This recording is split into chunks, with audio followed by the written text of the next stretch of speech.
এই নির্বাচনটা হয়েছে শুধুমাত্র এই অভ্যুত্থান হওয়ার ফলে। আজকে তারেক রহমান প্রধানমন্ত্রী হয়েছেন এই অভ্যুত্থানের কারণে, নয়তো আজকে তারেক রহমানের প্রধানমন্ত্রী হওয়ার কথা ছিল না। জাইমা রহমান বাংলাদেশে আসতে পেরেছেন এই অভ্যুত্থানের কারণে, যারা শহীদ হয়েছে, যারা আহত হয়েছে তাদের আত্মত্যাগের কারণে। যদি কেউ আবারও জনগণের বিরুদ্ধে যাইতে চায়, আবারও যদি জনগণের বিপক্ষে গিয়ে কোনো কিছু করতে চায়, তাহলে আবারও তাদেরকে জনরোষের মুখোমুখি হইতে হবে। কোনো খুনি, কোনো ফেসিস্ট, কোনো স্বৈরাচার এবং কোনো গণহত্যাকারী দল এই দেশে পলিটিক্স করার কোনো অধিকার রাখে না। কোটি কোটি টাকা বা লাখ লাখ টাকার যে আর্থিক কেলেঙ্কারির অভিযোগগুলো আমরা শুনতে পাই, সেগুলো কি কেবলই অভিযোগ নাকি সত্য? যারা অসত্য ভুল সংবাদ প্রচার করে তাদেরকে কিন্তু আমরা দেখতেছি, এবং আমরা চাইলে তাদেরকে 15 সেকেন্ডে ফিনিশ করে দিতে পারি। আপনি কোনো আর্থিক কেলেঙ্কারির সাথে জড়িত নন? একদমই নয়। 1 টাকাও লেনদেন করেননি? 1 টাকাও লেনদেন। বুকে হাত দিয়ে বলতে পারবেন? বুকে হাত দিয়ে বলতে পারি। আপনি সাকিব আল হাসানের বিরুদ্ধে হুঙ্কার দিয়েছিলেন, বলেছিলেন যে বাংলাদেশের সাকিবের চ্যাপ্টার অলরেডি ক্লোজ হয়ে গিয়েছে। শেখ হাসিনা কি নিজে গিয়ে গুলি করছে? তো শেখ হাসিনা তো খুনি, শেখ হাসিনাকে তো ফাঁসি দেওয়া হবে।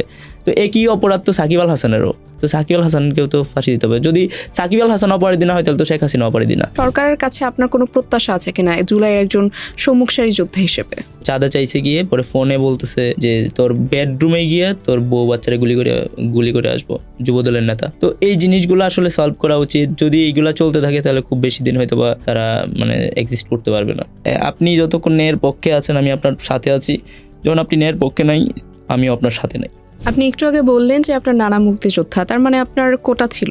একজন কোটাধারী হয়েও কেন আপনি কোটার বিরুদ্ধে রাস্তায় নেমেছিলেন? চাকরির ক্ষেত্রে গিয়ে আমি একটা এক্সট্রা বেনিফিট কেন নিব? আমার কাছে এটা অযৌক্তিক মনে হয়েছে। বর্তমানে বাংলাদেশে একের পর এক ধর্ষণ হচ্ছে, রমজান মাস যদিও, তবুও বিভিন্ন ধর্ষণের কাহিনী বেরিয়ে চলছে। ধর্ষকের একমাত্র সাজা মৃত্যুদণ্ড ছাড়া আর কিছু না, বাট সেটা আমরা এখনো পর্যন্ত দেখতে পাই নাই। যদি রাজনীতি না করতেন তাহলে কি করতেন? ব্যবসা করতাম। আপনি বিবাহ বন্ধনে আবদ্ধ হয়েছেন, আমরা একজন লক্ষ্মীমন্ত ভাবি পেয়েছি। তো জানতে চাচ্ছি, এই বিয়ের নেপথ্যের কাহিনী কি অ্যারেঞ্জ ম্যারেজ ছিল নাকি লাভ ম্যারেজ? আমি তখন ওই দিন চট্টগ্রামে, তো সে আমাকে কল দিয়ে বলতেছে যে তুমি যদি আমার 2-3 ঘন্টার মধ্যে আসতে পারো তাহলে আমাকে পাবা, নয়তো পাবা না। আপনাদের এই প্রেমের বা এই প্রণয়ের গল্প নিয়ে একটা ক্লোজ আপ কাছে আসার গল্প লিখে ফেলা যাবে। আপনাকে ট্রল করা হয় যে কালো ছেলে সুন্দরী বউ পেয়েছে। মানুষকে তো আল্লাহ বানাইছে, এখানে তো আর আমার কোনো হাত নেই। কালো দেখেই সে বিয়ে করছে না, সে তো আর আমাকে না দেখে বিয়ে করে না। যেখানে আমার ওয়াইফের সমস্যা নেই, সেখানে কার কি সমস্যা এটা আমার আসলে দেখার ব্যাপার আসে যায় না কিছু। ঈদে ইউজুয়ালি ভাবিকে কত টাকা সালামি দেওয়া হয়?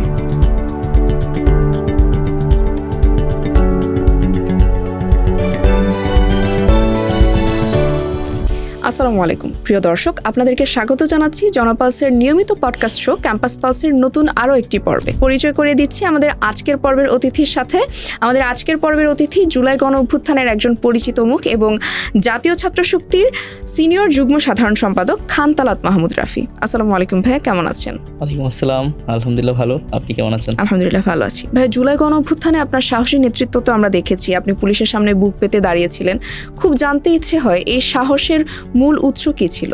মূল উৎস যদি জানতে চান তাহলে বলবো এটা সিচুয়েশনটা এরকম তৈরি হয়েছিল। আমি তো বিগত কোনো সময় রাজনীতির সাথে ইনক্লুড ছিলাম না, যার ফলে আমার ওরকম কোনো জার্নি ছিল না। বাট আমি অ্যাক্টিভিজম করতে পছন্দ করতাম, বিভিন্ন সময় অ্যাক্টিভিজম করেছি। আমার ইন্টার ফার্স্ট ইয়ার থেকে সেকেন্ড ইয়ার থেকে অ্যাক্টিভিজম করাটা শুরু হয়।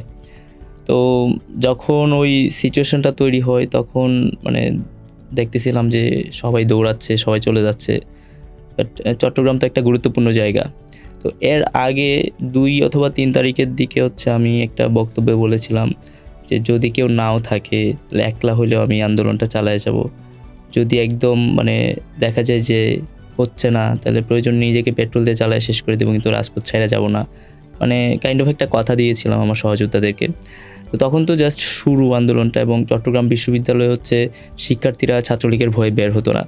তো সবাইকে আত্মবিশ্বাস দেওয়ার জন্য এটা বলা। অ্যান্ড পরবর্তীতে 11 জুলাই এই সিচুয়েশনটা তৈরি হয়। প্রথম দিকে চট্টগ্রামের যে টাইগার পাস মোড় আছে সেখানে আমাদেরকে বাধাগ্রস্ত করা হয় পুলিশ। তো তারপরে আবার আমরা সেই ব্যারিকেড ভেঙে সামনের দিকে আসি, সেটা 2 নম্বর গেটের দিকে আসা হয়। তো 2 নম্বর গেটে যখন আসি তখন দেখা যায় যে পিছন থেকেও পুলিশ ধাওয়া করতেছে, সামনে থেকেও পুলিশ ধাওয়া করতেছে। তো আমরা 70 থেকে 80 জন হবে সর্বোচ্চ, আমরা মাঝখানে পড়ে যাই। আর কিছু সাংবাদিক ছিল যারা আমাদেরকে মিডিয়া কভারেজটা দিচ্ছিল। তো তখন যখন পুলিশ সামনে থেকে এবং পিছন থেকে ধাওয়া দেয় তখন সবাই দৌড়ে পালা যাচ্ছে। তো আমি নিজেও দৌড়াচ্ছিলাম স্বাভাবিকভাবে। যখন দেখলাম যে আসলে আমার পিছনে আর কেউ নাই, আমি একা আছি, তখন আমার কাছে মনে হইতেছিল যে আমি কি তাহলে মানে আমিও চলে যাব নাকি আমি থাকবো। আমি তো আবার কথাও দিয়েছিলাম, তো মানে আমি কি করব, আমি তো কথা দিয়েছিলাম, আমার তো কথাটা রাখা উচিত। তো তখন মানে আমি নিজে একটা দুটানায় পড়ে যাই। আবার ভাবতেছিলাম আজকে যদি চলে যাই তাহলে চট্টগ্রামের মতো জায়গা হয়তো আর কেউ নামবে না ভয়ে, তো আমাদের যে কোনো মূল্যে রাজপথে থাকা দরকার। তো সেই চিন্তা থেকে আমি কোনো কিছু না ভেবেই হচ্ছে দাঁড়ায় যাই। তারপর হঠাৎ করে দেখলাম যে পুলিশ এসে আমাকে মানে ধাক্কা দিচ্ছে, লাঠি দিয়ে বাড়ি দিয়ে চেষ্টা করতেছে, বাড়ি দিচ্ছে। তো তখন আমিও ধাক্কাধাক্কি শুরু করি। অ্যান্ড আমরা তো প্রায় 3-4 কিলো রাস্তা হচ্ছে টাইগার পাস থেকে 2 নাম্বার গেট পর্যন্ত মানে হেঁটে আসি, বা 2-3 কিলো হবে।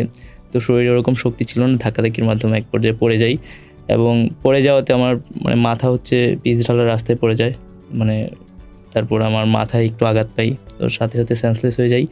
সেন্সলেস হওয়ার পরে মানে আমি অনেকক্ষণই হচ্ছে কিছু বলতে পারি নাই। তারপরে যখন 10-15 মিনিট পরে মানে জ্ঞান ফিরল, তখন দেখলাম যে অনেক মানুষ জড়ো হয়ে গেছে। যেখানে হচ্ছে 70 থেকে 80 জন ছিল, সেখানে দেখলাম যে 500-700 হয়ে গেছে। তারপর আমাকে হসপিটালে নিয়ে যাওয়া হয়। আমাদের আরও অনেক সহযোদ্ধা সেদিন আহত হয়েছিল। তো তারপর মানে 1-1.5 ঘন্টা পরেই দেখলাম যে এটা অনেক বেশি মানুষের কাছে পৌঁছায় যায়, এবং মানুষের যে ভিতরে একটা ভয় ছিল সেই ভয়টা ভেঙে গেছে, যে পুলিশে গুলি করবে, মানে বুলেটের যে একটা ভয় ছিল সেই ভয়টা সেদিন ভেঙে যায় মানুষের। অ্যান্ড দেখলাম যে তারপরে বাংলাদেশের বিভিন্ন জায়গায় মানুষজন দাঁড়িয়েছে, এবং শেষ পর্যন্ত তো আমাদের সহযোদ্ধা সাইদ ভাই 16 তারিখে পুলিশের বুলেটের মুখে দাঁড়িয়ে শহীদ হয়। এখানে আমার একটা প্রশ্ন আছে, শহীদ আবু সাইদ ভাই যে পজিশনে দাঁড়িয়েছিলেন, অর্থাৎ দুবাহু প্রসারিত করে, আপনিও পুলিশের গুলির সামনে ঠিক একই পজিশনে দাঁড়িয়েছিলেন। তো আবু সাইদ ভাইকে গুলি করা হলো, কিন্তু আপনাকে পুলিশ গুলি করেনি। এটার জন্য নিজেকে কি সৌভাগ্যবান মনে করেন কিনা? আসলে শহীদ হওয়াটা তো একটা সৌভাগ্যের ব্যাপার, সবাই তো আর শহীদ হইতে পারে না। তো আমি এটা মনে করি না। আমি মনে করি যে যেহেতু শহীদ হওয়াটা সৌভাগ্যের ব্যাপার, সেই সৌভাগ্যটা আমার হয় নাই, সেটা আমাদের সহযোদ্ধা আবু সাইদ ভাইয়ের হয়েছে। আপনার সম্পর্কে বেশ কিছু বিতর্ক আমরা শুনতে পাই, যেমন ডকুমেন্টস সহ একটা সময়ে আপনার বিকাশ অ্যাকাউন্ট এবং ব্যাংক অ্যাকাউন্টের বিপুল পরিমাণ আর্থিক লেনদেনের অভিযোগ প্রকাশিত হয়েছিল, এবং আপনার বিরুদ্ধে আর্থিক কেলেঙ্কারির অভিযোগও আছে। আমাদের জানতে ইচ্ছা হয় যে কোটি কোটি টাকা বা লাখ লাখ টাকার যে আর্থিক কেলেঙ্কারির অভিযোগগুলো আমরা শুনতে পাই, সেগুলো কি কেবলই অভিযোগ নাকি সত্য? আচ্ছা, এখানে একটু কারেকশন হবে। সেটা হচ্ছে আপনি বললেন যে ডকুমেন্টস সহ, আপনি আমাকে এখন পর্যন্ত কোথাও দেখাইতে পারবেন যে ডকুমেন্টস সহ আসলে কোনো কিছু আপনারা দেখেছেন?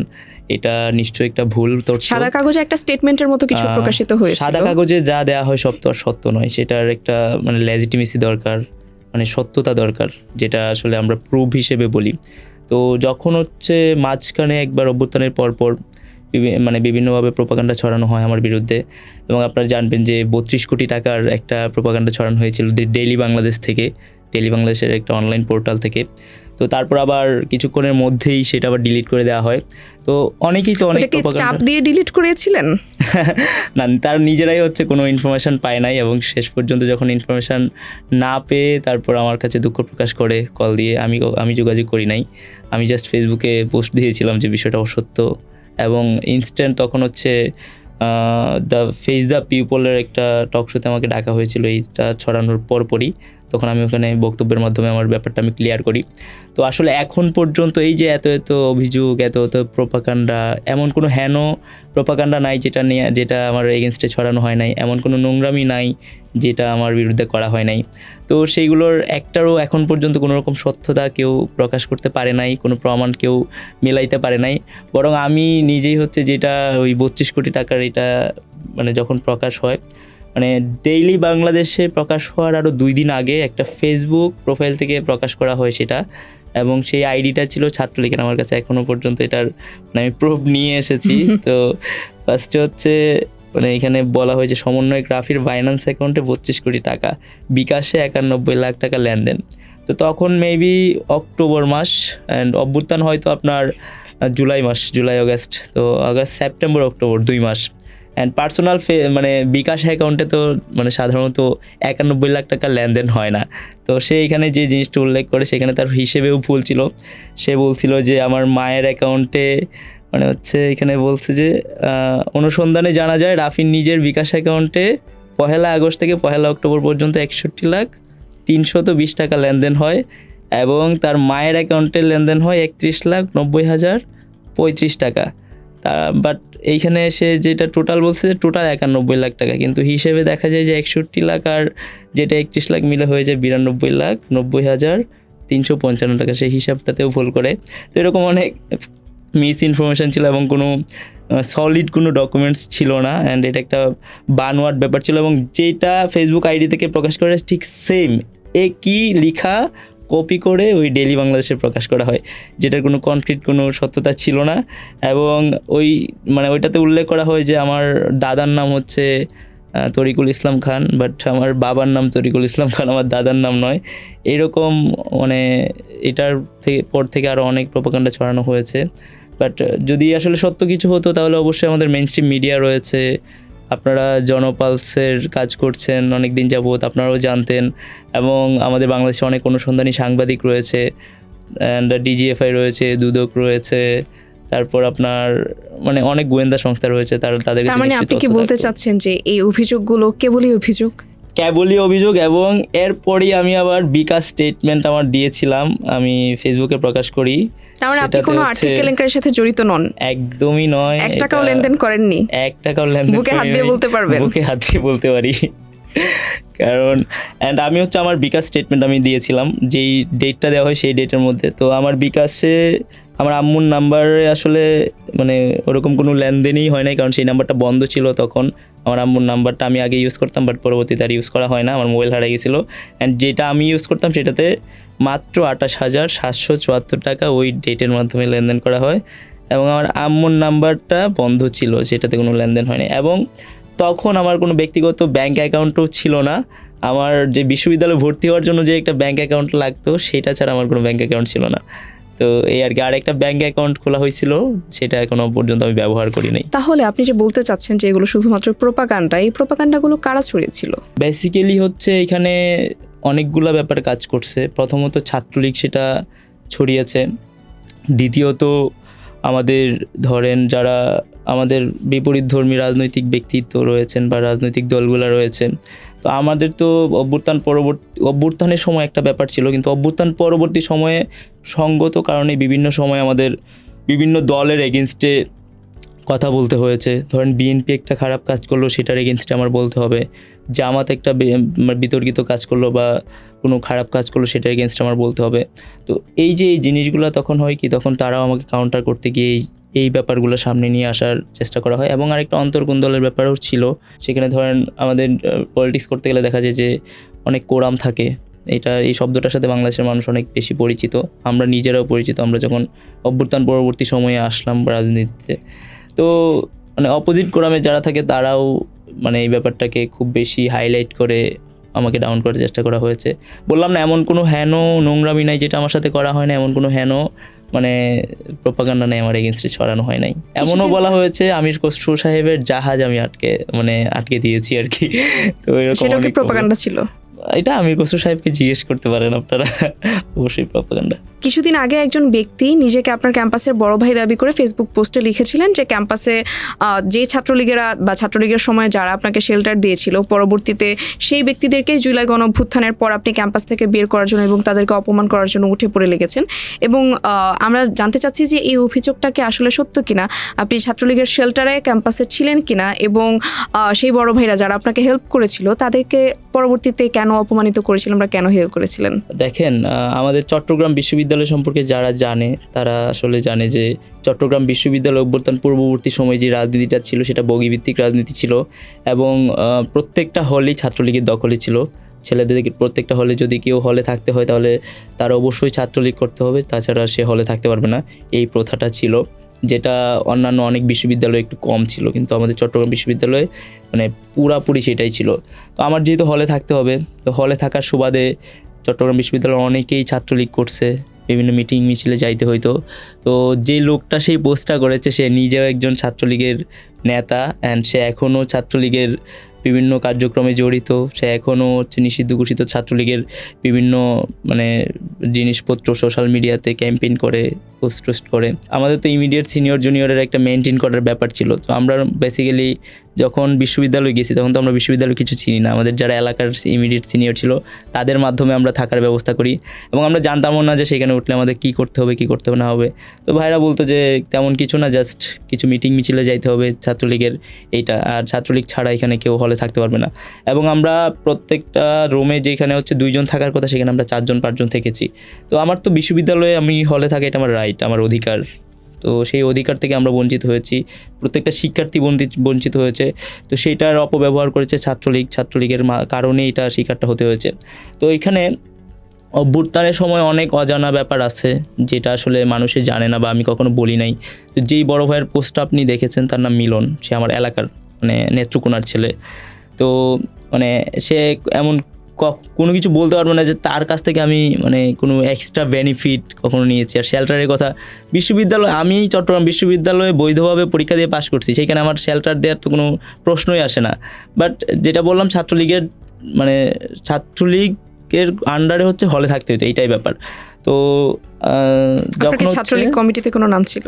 কোথাও না, আমি প্রোগ্রামে যেতাম না। আপনি পোস্টটা পড়লে দেখবেন যে অনেক জায়গায় লেখা আছে যে আমি কোনো প্রোগ্রামে যাইতাম না, মিছিলে যাইতাম না। এই শেল্টারটা হচ্ছে মানে তারা দিত, মানে আমি যে কোনো প্রোগ্রাম মিটিংয়ে যেতাম না, তারপরে আমি হলে থাকতে পারতাম। সেই যে থাকার জায়গাটা সেটা হচ্ছে তাদের শেল্টারের কারণে আমি মিটিং মিছিলে না যাই হচ্ছে হলে থাকতে পারছি। তারা কি কারণে আপনাকে এই এক্সট্রা বেনিফিট বা এই শেল্টারটা দিত? আমি জানি না, আমি আসলে মানে নাট্যকলায় পড়ি, তো আমার অনেক সময় অনেক নাটকের কাজ থাকতো। আমি এক্সট্রা কোকারিকুলার অ্যাক্টিভিটিসে একটু বেশি অ্যাক্টিভ ছিলাম। ক্রিকেট খেলতে পছন্দ করতাম, ফুটবল খেলতে পছন্দ করতাম। দেখা যেত যে পড়াশোনার পাশাপাশি অন্য যেই কাজগুলো আছে ওগুলো করতে করতে আমার অনেক সময় চলে যেত। আমি ঘোরাঘুরি করতে পছন্দ করতাম। আমি দেখা যেত যে মাঝে মধ্যে আমি ঘুরতে বের হয়ে যেতাম, তখন তো আমি কাজগুলো করতে পারতাম না। অ্যান্ড এই যেই লোকটার কথা আপনি বলেছেন, ফেসবুকে পোস্টে আপনি দেখেছেন, তো আমরা যখন হচ্ছে প্রথম 1 নম্বর গেট ব্লক করি, অর্থাৎ খাগড়াছড়ি রাঙামাটি থেকে চট্টগ্রামে যে মহাসড়ক, তো আমরা প্রথম দিকে এই মহাসড়ক অবরোধ করি। তো তখন হচ্ছে প্রথম দিন ছাত্রলীগ আমাদেরকে বলে যে তোমরা এটা কেন করছো, এবং তখন যে শিক্ষা প্রতিমন্ত্রী ছিল নওফেল, তিনি হচ্ছে ফোন করেছিলেন ওখানে যে তোমরা ক্যাম্পাসে থাকতে এরা কীভাবে রাস্তা বন্ধ করে দেয়। তো এটার কারণে হচ্ছে আমাকে ডেকে নেওয়া হয়, প্রথম দিন ডেকে নিয়ে আমাকে বিভিন্নভাবে হুমকি দামকি দেওয়া হয় যেন এটা আর করা না হয়। তো আমি হচ্ছে যতটুকু সম্ভব কথা বলে জিনিসটা সমাধান করার চেষ্টা করি এবং বলি যে ঠিক আছে ভাই, আমরা যাবো না, আমরা হচ্ছে এরপর থেকে চেষ্টা করব। তো ওই দিনের মতো আমি পার পেয়ে যাই, চলে আসি। এরপর দিন আবার আমরা দ্বিতীয় দিনের মতো আবার সেম রাস্তা আমরা ব্লক করি। তো ওই দিন হচ্ছে সন্ধ্যায় আমি যখন হলে যাই তখন আমাকে উঠায় নিয়ে যাওয়া হয়, মানে সেম হলেরই 5 তলায়, মানে টপ ফ্লোরে উঠায় নিয়ে গিয়ে ছাত্রলীগের যারা টপ লিডার ছিল ওই হলের, ওরা সবাই মিলে ছিল, ওরা হচ্ছে একটা রুমের ভিতরে আমাকে নিয়ে যায়, এবং সেখানে সেই ছেলেও ছিল মিলন, মানে যে আমার এলাকার। তো সেখানে আমাকে সন্ধ্যা 6টা থেকে রাত 11:30 পর্যন্ত আটকে রাখা হয়, এবং এমন কোনো মানে মেন্টাল টর্চার নেই যেটা আমাকে করা হয় না। আমার ফোন ছিল, সেই ফোনটা আমার পকেট থেকে নিয়ে গিয়ে তারা ফোন চেক করছে যে আমি আসলে মানে আওয়ামী লীগের এগেনস্টে কোনো কিছুতে জড়িত কিনা, আমি আসলে শিবিরের সাথে সংযুক্ত কিনা, আমি আসলে ছাত্রদলের সাথে সংযুক্ত কিনা।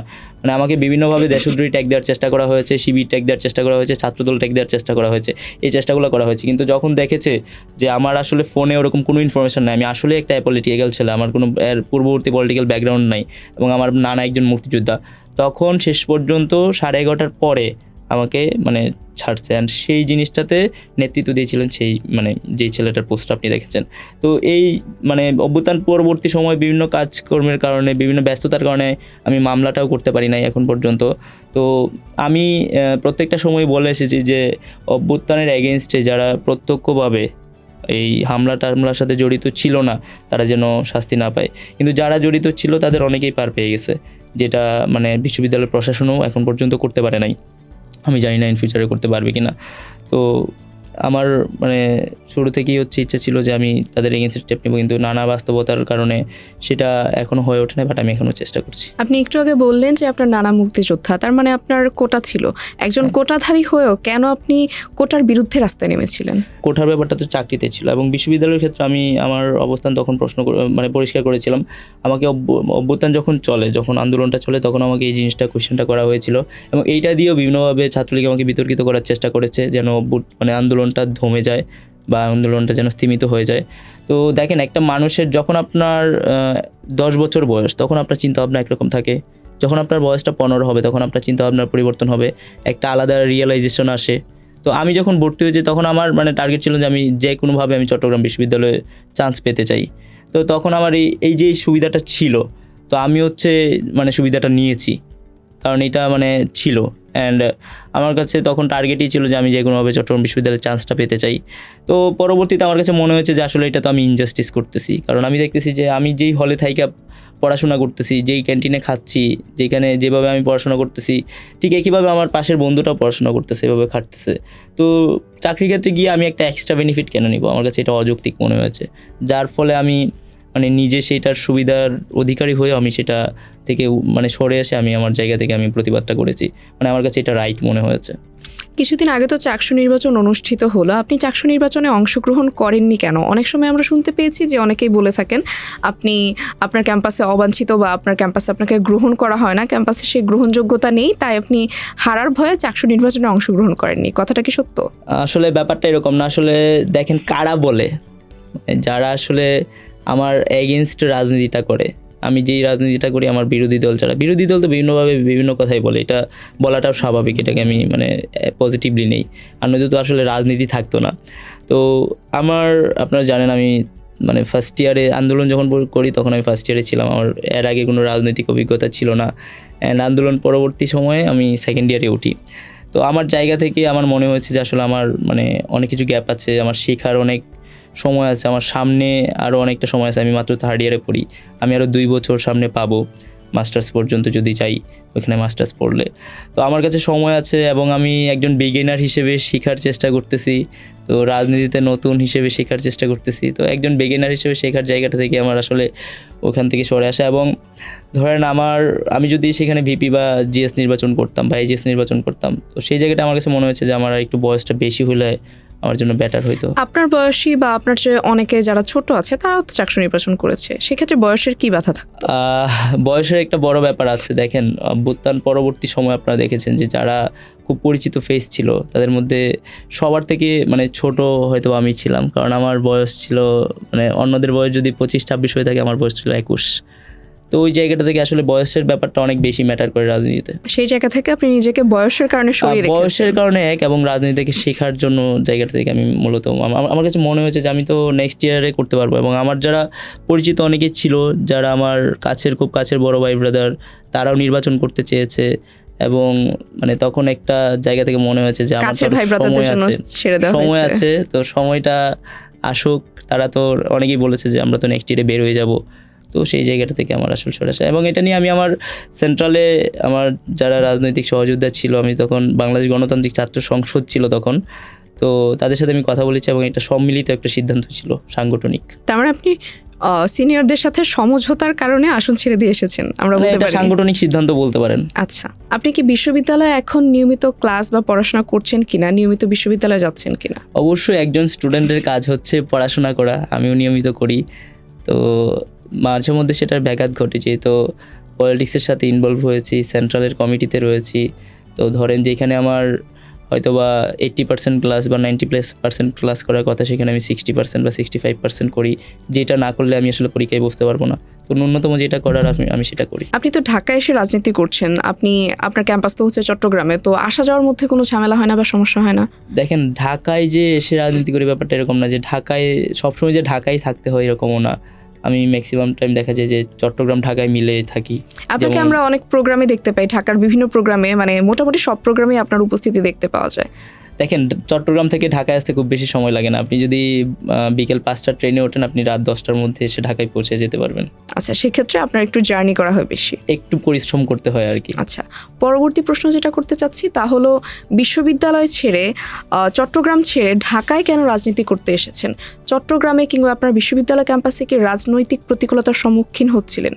আমার সংগঠন আমাকে মনে করেছে যে আসলে সেন্ট্রাল পলিটিক্সটা আমাকে দিয়ে করানো উচিত, এবং আমি মনে করি যে ব্যক্তির আগে সংগঠনের উপরে দেশ, মানে সবার আগে দেশ, তারপর সংগঠন, তারপর ব্যক্তি। তো আমি সম্মিলিত সিদ্ধান্তগুলোকে আমি সবসময় অ্যাপ্রিসিয়েট করি এবং সেইগুলো মেনে চলারই চেষ্টা করি।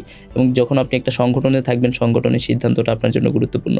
তো সংগঠন মনে করেছে আমাকে দিয়ে সেন্ট্রাল পলিটিক্স করাবে, তো সেই জন্য আমাকে সেন্ট্রাল পলিটিক্সটা করা, এবং সংগঠনও আমাকে বিভিন্ন ক্ষেত্রে ছাড় দেয়। যেমন আমি চট্টগ্রাম থেকে ঢাকা আসা যাওয়ার ব্যাপারটা অনেক সময় দেখা যায় যে আমি প্রোগ্রামে আসতে পারি না, সেই ব্যাপারটা সংগঠন আমাকে কনসিডার করে। তার মানে আপনি কেবলমাত্র জাতীয় ছাত্র শক্তির সাংগঠনিক সিদ্ধান্তেই ঢাকায় এসে রাজনীতি করছেন? বলা যায়। ঢাকায় এসে রাজনীতি করার চেয়ে চট্টগ্রামে রাজনীতি করাটাকে আপনার জন্য সহজ ছিল না? এখানে সহজ কঠিনের ব্যাপার না, ব্যাপার হচ্ছে আমার সংগঠন আমাকে নিয়ে কী চিন্তা করতেছে। ধরেন আমার নিজের একটা চিন্তাভাবনা আছে আমাকে নিয়ে, এবং আমার সংগঠনেরও হচ্ছে নেতাদের একটা চিন্তাভাবনা আছে যে আমাকে কিভাবে তারা মানে সংগঠনের কাজে লাগাবে। তো আমার কাছে মনে হয় যে আমি যদি শুধুমাত্র চট্টগ্রাম কেন্দ্রিক হই তাহলে আমি হয়তো সারা দেশে গিয়ে পলিটিক্সটা করতে পারবো না, বা আমি সারা দেশে সবার কাছে যাওয়ার সেই সুযোগটা তৈরি হবে না। ধরেন আমি চট্টগ্রাম মহানগর বা চট্টগ্রাম জেলার কোনো একটা পদে থাকলাম, তখন কিন্তু আমি চাইলেই সাংগঠনিক শৃঙ্খলা ব্রেক করে আমি ফরিদপুরে যাইতে পারবো না, আমি রাজশাহী যাইতে পারবো না, আমি আমার নেত্রকোনা জেলায় যাইতে পারবো না। তখন একটা সাংগঠনিক সংকট তৈরি হবে। তো সেই জায়গাটা থেকে যেহেতু একটা পরিচিতি রয়েছে, সংগঠনও সেটাকে কাজে লাগানোর চেষ্টা করছে। 5ই আগস্টের পরপরই আমরা শুনেছিলাম আপনি সাংবাদিকদের উদ্দেশ্যে হুমকি দিয়েছেন, একদম 15 সেকেন্ডে ফিনিশ করে দিব। তো সাংবাদিকদের প্রতি কেন এই ক্ষোভ ছিল আপনার? দেখেন, সাংবাদিকদের প্রতি আমার কোনো ক্ষোভ ছিল না কখনো, এখনও নাই, এবং আমি আশা করি সেটা ভবিষ্যতেও থাকবে না। আর সব সাংবাদিক তো আর ভালো না, সব সাংবাদিক তো আর সত্য সংবাদ প্রকাশ করে না, সব সংবাদ মাধ্যম তো আর ভালো না। এবং আপনি যদি জুলাই অভ্যুত্থানের দিকে তাকান, কয়টা মানে মিডিয়া হাউস আমাদের অভ্যুত্থানের পক্ষে ছিল। তো তখন মনে হয় আমাকে নিয়ে একটা প্রপাগান্ডা ছড়ানো হয়েছিল এবং মিথ্যা সংবাদ প্রচার করা হয়েছিল। তো তাদের উদ্দেশ্যে আমি বলেছিলাম, জিনিসটা আমার ভুলভাবে প্রচার করা হয়েছে যে সাংবাদিকদের এগেনস্টে রাফি চলে গেছে। ব্যাপারটা এরকম ছিল না। আমি বলেছিলাম যে আসলে যারা অসত্য ভুল সংবাদ প্রচার করে তাদেরকে কিন্তু আমরা দেখতেছি, এবং আমরা চাইলে তাদেরকে 15 সেকেন্ডে ফিনিশ করে দিতে পারি। বক্তব্যটা এরকম ছিল, কিন্তু এটাকে সার্কুলেট করা হয়েছে যে সাংবাদিকদের বিরুদ্ধে চলে গেছে রাফি, এবং এটা ব্যাপকভাবে প্রচার করেছে আওয়ামী লীগ এবং ফেসিবাদের সহযোগী যারা ছিল তারা। তো আমার সাংবাদিকদের প্রতি, সংবাদ কর্মীদের প্রতি কোনো রকম বিরূপ মন্তব্য নাই। এবং আপনি যদি চট্টগ্রামে খোঁজ দেন, সব সাংবাদিকদের সাথে আমার খুব ভালো সম্পর্ক। আমি নিজে থেকেই সবসময় যোগাযোগ করার চেষ্টা করি, খোঁজখবর নেওয়ার চেষ্টা করি, মাঝে মধ্যে যদি সুযোগ হয় বসে আড্ডা দেওয়ারও চেষ্টা করি। বাট জিনিসটা হচ্ছে অভ্যুত্থান পরবর্তী সময় থেকে আজকে পর্যন্ত যদি দেখেন, বিভিন্ন সময় আমাকে বিভিন্ন মিডিয়া ট্রায়ালের মধ্যে পড়তে হয়েছে, বিতর্কিত করার চেষ্টা করা হয়েছে। তো ওইটা হচ্ছে এটার একটা পার্ট ছিল। বাট আমি এখনও একটা মেসেজ দিব আপনাদের মাধ্যমে যে সাংবাদিকতা বা গণমাধ্যম তো আসলে মানুষকে সত্য সংবাদগুলা পৌঁছায়। ধরেন আমার গ্রাম জয়পুর, আমার গ্রামে একটা মানুষ যমুনা টেলিভিশন দেখে, চ্যানেল 24 দেখে, নিউজ 24 দেখে, সময় টেলিভিশন দেখে। এখন সময় টেলিভিশন যদি ভুল তথ্য প্রচার করে, গ্রামের মানুষ কিন্তু সেটা বিশ্বাস করবে। যেমন আমার ক্ষেত্রে যেটা হয়েছে, ডেইলি বাংলাদেশ একটা তথ্য প্রকাশ করেছে, সেই তথ্যটা সবাই ম্যাক্সিমাম মানুষ বিশ্বাস করেছে, কারণ মানুষ সংবাদ মাধ্যমকে বিশ্বাস করে। তো সেই জায়গাটা থেকে আমি বলবো যে আসলে সত্য সংবাদটা প্রকাশ করেন, মানুষ এটা প্রত্যাশা করে। আপনি যে সংগঠনে আছেন, অর্থাৎ জাতীয় ছাত্র শক্তি, আপনাদের যেই ভ্রাতৃপ্রতিম সংগঠন আছে এনসিপি, তো এনসিপি তো জামায়াতের সাথে জোটে গিয়েছে। আমরা শুনতে পেয়েছিলাম এনসিপি জামায়াতের সাথে জোটে যাওয়ার পরে জাতীয় ছাত্র শক্তির নেতারা যারা আছে বা কর্মীরা যারা আছে তাদের মধ্যে এক প্রকার ক্ষোভ বিরাজ করছিল, তারা এনসিপির জামাতের জোটে যাওয়ার বিপক্ষে ছিল। তো এইটা নিয়ে আপনি কিছু বলবেন কিনা? দেখেন, এটা পুরোপুরিভাবেই একটা সাংগঠনিক সিদ্ধান্ত। তো আমাদের সংগঠনে অনেক ভিন্ন মতের মানুষ রয়েছে, বিভিন্ন সময় বিভিন্ন সিদ্ধান্তের ক্ষেত্রে ভিন্ন মতামতের একটা ব্যাপার তৈরি হয়। অনেকেই সেই সিদ্ধান্তটাকে বা সেই প্রেক্ষাপট অনুযায়ী তারা সমর্থন করে না। এটা একটা গণতান্ত্রিক চর্চা আমার কাছে মনে হয়। তো অনেকেরই মনে হয়েছে যে আসলে এইভাবে জামাতের সাথে জোটে যাওয়াটা উচিত হচ্ছে না, আবার অধিকাংশেরই মনে হয়েছে যে যাওয়া উচিত বিভিন্ন প্রেক্ষাপট বিশ্লেষণ করা অনুযায়ী। তো যেটা অধিকাংশের মতামতের ভিত্তিতে হয়েছে, সেই সিদ্ধান্তটাই হয়েছে। আমরা যেটা দেখতে পাচ্ছি যে আপনি জাতীয় ছাত্র শক্তিতে সিনিয়র যুগ্ম আহ্বায়ক পদে আছেন। এর আগে আপনি সিনিয়র যুগ্ম সাধারণ সম্পাদক, সিনিয়র যুগ্ম সাধারণ সম্পাদক পদে আছেন। এর আগে খুব সম্ভবত আপনি বাংলাদেশ গণতান্ত্রিক ছাত্র সংসদের যুগ্ম আহ্বায়ক বা এরকম পদে ছিলেন আর কি। তো আপনার যারা শুভাকাঙ্ক্ষীরা আছে, আমরা তাদের কাছ থেকে জেনেছি যে তারা আপনাকে আরও অনেক উপরের পদে দেখতে চায়, বা আপনাকে তারা একটা মেইন স্ট্রিমের জায়গায় বা একটা মুখ্য জায়গায় তারা দেখতে চায় আর কি। তো এই ক্ষেত্রে আপনার বক্তব্য কি, যে আপনি কেন ওই জায়গাটাতে প্রমিনেন্ট কোনো জায়গাটাতে যাচ্ছেন না, কেন আপনি একটু নিচের দিকে আছেন? আমি জানি না আসলে কোথা থেকে সেই সিদ্ধান্তগুলো হয় বা কিভাবে সেই সিদ্ধান্তগুলোর প্রক্রিয়া, সেটা সম্পর্কে একটা ক্লিয়ার ধারণা আমাদের কারণ নাই। আমার শুভাকাঙ্ক্ষীরা অনেকেই আমাকে বলে যে আপনি কেন আর একটু ভালো পদে চান না, আরেকটু অনেক উপরে জায়গায় পদে আমাকে কেন দেখা যায় গেলেন না। না? তো আমি আসলে অবজার্ভ করতে পছন্দ করি, একটু চুপচাপ থাকতে পছন্দ করি, এবং অনেক কিছু দেখা যায় যে স্কিপ করতে হয়, আমি স্কিপ করি। চুপচাপ থেকে জিনিসটা জাস্ট অবজার্ভ করে এবং স্কিপ করে দেই। তো এরকমটা হয়, কখনো হচ্ছে ধাক্কাধাক্কি করতে পছন্দ করি না। আপনার কি কখনো উপরের পদে যেতে ইচ্ছা হয়নি? ব্যাপারটা এরকম না, সবাই তো চায় যে ভালো জায়গায় যাক। মানে যে আজকে একটা মানে আমাদের সংগঠনের যুগ্ম আহ্বায়ক আছে, তারও স্বপ্ন যে সেই সংগঠনে সে একদিন আহ্বায়ক হবে বা সভাপতি হবে। আর যে সদস্য আছে তার স্বপ্ন যে সে কোনো একটা সেলের দায়িত্ব নিবে, কোনো একটা সম্পাদকীয় পদ পাবে। তো এটা তো অবশ্যই সবার মানে একটা এক্সপেকটেশন থাকে। তো আমি জানি না আসলে আমাকে কেন মানে এই জায়গায় রাখা হয়েছে, এটা সাংগঠনিক ব্যাপার। এরপর একটু ব্যক্তিগত প্রশ্নের দিকে যেতে চাই। আপনার তো গত বছর বিয়ে হয়েছে, আপনি বিবাহ বন্ধনে আবদ্ধ হয়েছেন। আমরা একজন লক্ষ্মীমন্ত ভাবি পেয়েছি, তো জানতে চাচ্ছি এই বিয়ের নেপথ্যের কাহিনী কি অ্যারেঞ্জ ম্যারেজ ছিল নাকি লাভ ম্যারেজ? বোথ, মানে লাভ অ্যান্ড অ্যারেঞ্জ। তো আমাদের আগে থেকেই পরিচয় ছিল, অভ্যুত্থান পরবর্তী সময় থেকে আমাদের একটা মানে কথা হতো না, ফ্রেন্ড লিস্টে ছিল, অ্যান্ড আমিও তার পোস্ট দেখতাম, তার মানে মাঝে মধ্যে ফেসবুক হাই হ্যালো থেকে ছিল। প্রেম হয়েছিল? হ্যাঁ, বলা যায়। তো অভ্যুত্থান পরবর্তী সময়ে মানে ব্যাপারটা একটু সামনের দিকে আগায়। নভেম্বরের দিকে হচ্ছে আমাদের একটু বেশি কথা হওয়া শুরু হয়, নভেম্বরের শেষের দিকে। প্রেমটা কি অভ্যুত্থানের পরে হয়েছিল নাকি আগে? আগে থেকেই দুইজনের মধ্যে একটা মানে ভালো লাগা ছিল, না বলা ভালো লাগা। বাট আমিও ভয়ে বলতাম না যে। কে আগে অ্যাপ্রোচ করেছিল? দেখেন, একটা আমার কাছে মনে হয় যে যেই মেয়েটার আত্মসম্মান রয়েছে সেই মেয়েটা কখনোই আগে অ্যাপ্রোচ করে না। হয় যারা আগে অ্যাপ্রোচ করে সেই মেয়েদের আত্মসম্মান নেই, আপনি এটা বলতে ব্যাপারটা চাচ্ছেন? এরকম না, আসলে ভালোবাসার ব্যাপারটা দেখা যায় কি যে হয়ে যায়। আর মানে অনেকেই আছে যে ইগুর কারণে যে আমি কেন আগে বলবো, ছেলেটা বলুক, আবার অনেক ছেলেরাই আছে যে আমি কেন আগে বলবো, মেয়েটা বলুক। তো অভ্যুত্থান পরবর্তী সময়ে খুব কম কথা হতো না এরকম। অভ্যুত্থান পরবর্তী সময়ে আমাদের অনেক ব্যস্ততা ছিল, বাট পরবর্তীতে দেখা যায় নভেম্বরের দিকে আমাদের কথা বলাটা ভালোভাবে স্টার্ট হয়।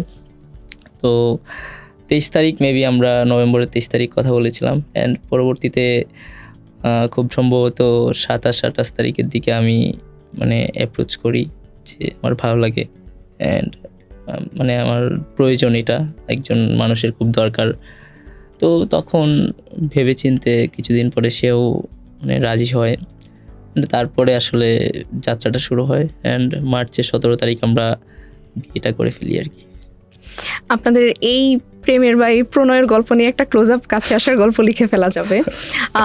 ভাবির গ্রামের বাড়ি কোথায়? বরগুনা বুড়িচর। আপনারা কি এখন একসাথে থাকছেন নাকি আলাদা থাকছেন? একসাথে আসলে থাকাটা হয় না। দেখা যায় যে আমি যখন চট্টগ্রামে থাকি তখন তো আর থাকা হয় না, বাট আমার দাদার বাসা আছে ঢাকায়। দাদার বাসায় যখন আমি ঢাকায় থাকি তখন আসা হয়, দাদারা আমাদেরকে খুব আদর করে। তো সবসময় থাকা হয় না, বাট মাঝে মধ্যে থাকা হয়। এখন আমরা একটা ছোট্ট বাসা খুঁজতেছি রিজনেবল, যেটাতে একটা ছোট্ট সংসার মানে হবে। তো এখনো পাওয়া যাচ্ছে না, বাট দর্শকদের কাছে বাসা খুঁজে দেওয়ার জন্য আবদার করবেন কিনা? কেউ যদি চাই দিতে পারে, বাট এটাতে একটু রিস্ক আছে। আমি কখনোই মানে চাই না যে আমি কোথায় আছি সেটা কেউ জানুক। আপনার সহধর্মিনী কি রাজনীতি পছন্দ করে, আর তার কি রাজনীতিতে আসার কোনো পরিকল্পনা আছে কিনা? অবশ্যই নাই, আমি যতটুকু তাকে চিনি, এবং সে হচ্ছে একদমই খুব বেশি নন পলিটিক্যাল একটা মেয়ে। বাট আমার সাথে থাকতে থাকতে সে মানে একটু একটু পলিটিক্সটা বোঝা শুরু করছে। সেও মাঝে মধ্যে আমাকে অনেক মানে কথাবার্তা বলে, আমাকে বোঝায়, অ্যান্ড অনেক কিছু দেখা যায় যে আমি সারাদিন সোশ্যাল মিডিয়াতে থাকার সময় পাই না। তো এখন তো মানে দেশের সব নিউজ হচ্ছে সোশ্যাল মিডিয়াতে দেখা যায়, ফেসবুকে দেখা যায়। তো আমি যেটা মিস করি সেটা আমাকে ধরায় দেয়, এবং সে খুব ভালো লিখতে পারে। বিয়ের আগে থেকেই সে অনেক ভালো লিখে।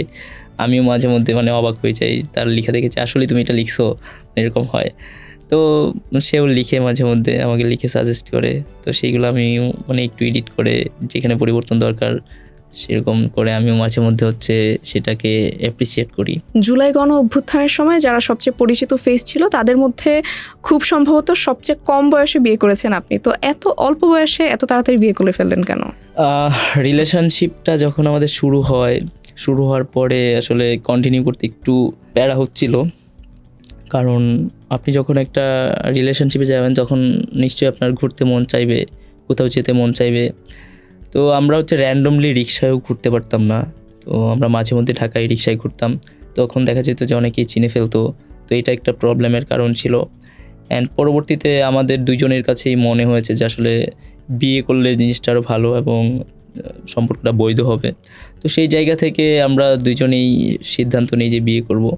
তো তারপর আসলে আমরা পারিবারিকভাবে, আমার ফ্যামিলি জানতো প্রথম থেকেই যে আমি একটা মেয়েকে পছন্দ করি এবং কথাবার্তাও বলতো আমার ফ্যামিলির সাথে, আমার আব্বু আম্মুর সাথে। তো আমার আসলে ওর ফ্যামিলির সাথে কথাবার্তা হতো না খুব একটা, বাট ওর আব্বু বিয়ে দিতে চায় নাই প্রথম দিকে। অ্যান্ড মানে অনেকটা দেখা গেছে যে কঠিন ছিল। আর আমি মনে করি যে একজন পিতার মানে কাছে এটা সবচেয়ে বড় স্যাক্রিফাইস, যে আমি একটা পলিটিক্যাল ছেলে, অ্যান্ড আমাদেরকে সবাই চিনে, আমাদের অনেক রিস্ক। তো সেই জায়গা থেকে উনি যে আমার কাছে তার মেয়েটাকে দিয়েছে, একজন পিতার কাছে তো তার মেয়েই সবচেয়ে মানে একজন সন্তানই সবচেয়ে বড়। অ্যান্ড তার মানে 2টা মেয়ে, তো আমার বউয়ের 2 বোন, ছোটো বোনটা একটু ফিজিক্যালি অসুস্থ। তো সেই জায়গাটা থেকে মিথুকে অনেক বেশি মানে আদর করে ওর বাবা, তো ওকে অনেক বেশি প্রায়োরিটি দেয়, মেয়ে যখন যেটা চায় সেটাই দেয়। তো উনি কখনোই দিতে চায় না, এবং শেষ পর্যন্ত এমনও হয়েছে যে আমি তখন ওই দিন চট্টগ্রামে, তো সে আমাকে কল দিয়ে বলতেছে যে তুমি যদি আমার 2-3 ঘন্টার মধ্যে আসতে পারো তাহলে আমাকে পাবা, নয়তো পাবা না। তো আমি তো অনেক টেনশনে পড়ে গেছি, আমি তখন বিশ্ববিদ্যালয়ে। তো আমি এখন 2-3 ঘন্টার মধ্যে কিভাবে আসবো, চট্টগ্রাম থেকে তো ঢাকা অনেক দূরে।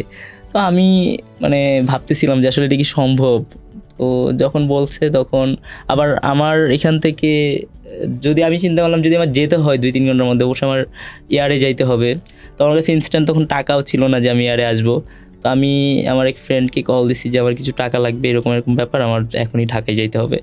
তো ওর বাইক ছিল, তো বলছে আচ্ছা চল আমার সাথে দেখি মানে প্লেনের টিকিট পাওয়া যায় কিনা। তো যোগাযোগ করলাম, যোগাযোগ করে প্লেনের টিকিট ম্যানেজ হয়েছে। তো আমার ক্যাম্পাস থেকে এয়ারপোর্ট অনেক দূরে, প্রায় 30-35 কিলো বাইকে গেলেও তো অনেকটা সময় লাগে। তো আমি আসলাম 3 ঘন্টার মধ্যে আমি ঢাকায় চলে আসছি, মানে ভাগ্যিস। তো আসার পরে দেখা হলো, কথা হলো, তখন মানে আমি তার সাথে গিয়ে দেখা করলাম, দেখা করে বুঝাইলাম যে ব্যাপারটা এরকম। তারপরে ওর আব্বুর সাথে আমার হাই স্কুলের হেড টিচারকে দিয়ে কথা বলাইছি, তো আমার কলেজের টিচারকে দিয়ে তার আব্বুর সাথে কথা বলাইছি। অনেকগুলো কনফিউশন ছিল, মানে অনেকেই বিভিন্নভাবে বিভিন্ন আজে বাজে কথা ছড়াচ্ছিল। তো তারপর যখন কথা বলার পরে আসলে মানে বুঝতে পারছি যে হ্যাঁ কনভিন্স হয়েছে। তারপরে আসলে পারিবারিকভাবে বিয়েটা হয়, ওর আব্বু ঢাকায় আসছে, আমার আব্বু ঢাকায় যায়, যাওয়ার পরে এঙ্গেজ হয় 7 তারিখে, তারপর মার্চের 17 তারিখে আমরা মানে বিয়ে করে ফেলি। তার মানে আপনার তো একটা হিউজ জার্নি আছে, আপনার বিয়ে করার জন্য তো হিমালয় আরো অনেক ব্যাপার আছে, হিমালয় পাড়ি দেওয়ার মতো ঘটনা ঘটে গিয়েছে এখানে বলা যায়। আপনি তো বিয়ে করেছেন, আপনার একজন সহধর্মিণী আছে, তো তাকে তো ভরণ পোষণ দিতে হয় কিছু, এবং আপনার নিজেরও কিছু হাত খরচ চালাতে হয়। জনগণ জানতে চায় আপনার আয়ের উৎস কি, আপনি কি বর্তমানে কোনো ব্যবসা বা চাকরির সঙ্গে যুক্ত আছেন কিনা? আমার আসলে এখন পর্যন্ত ওর ভরণ পোষণ দিতে হয় না, যদিও স্বামী হিসেবে এটা দেওয়া উচিত, তো সেইটার সক্ষমতাটা আমার নাই এখনো। সেটা আমার শ্বশুরবাড়ি থেকে আগে থেকেই জানতো, এবং এখন পর্যন্ত তার মেয়ের ভরণ পোষণের দায়িত্ব তারই আছে, সব খরচ টরচ আমার শ্বশুরবাড়ি থেকেই সে পায়। এবং আমার শ্বশুর শাশুড়ি 2জনই টিচার, ওর আম্মু প্রাইমারি স্কুলের হেড টিচার, ওর আব্বু প্রাইমারি স্কুলের সহকারী শিক্ষক, এবং ওনাদের বিজনেস আছে, সার্ভিয়ারি বিজনেস আছে, এবং ওরকম আরও কিছু টুকিটাকি বিজনেসের সাথে ইনক্লুড। অ্যান্ড আমার হাত খরচটা আমার কিছু ভাই ব্রাদার্স আছে, ওনার হেল্প করে, একটা ছোট্ট বিজনেসও আছে, মানে খুব বেশি বড় না, খুবই ছোট, যেটা থেকে আমার হাত খরচটা হয়, যে চট্টগ্রাম থেকে ঢাকা আসা যাওয়া করি সেই খরচটা হয়। তার মানে আপনি একজন ব্যবসায়ী?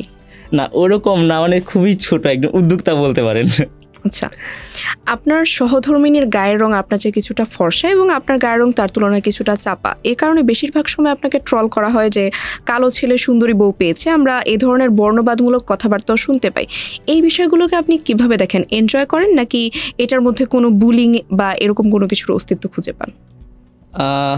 আমি আসলে খুব বেশি জিনিসগুলা মানে দেখি না, স্কিপ করার চেষ্টা করি।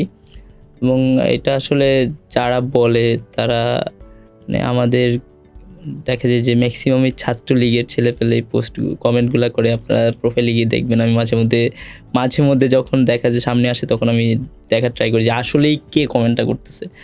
তো এইটা আসলে মানে ছাত্রলীগ যারা করে তারাও তো মানুষ, আমি মনে করি।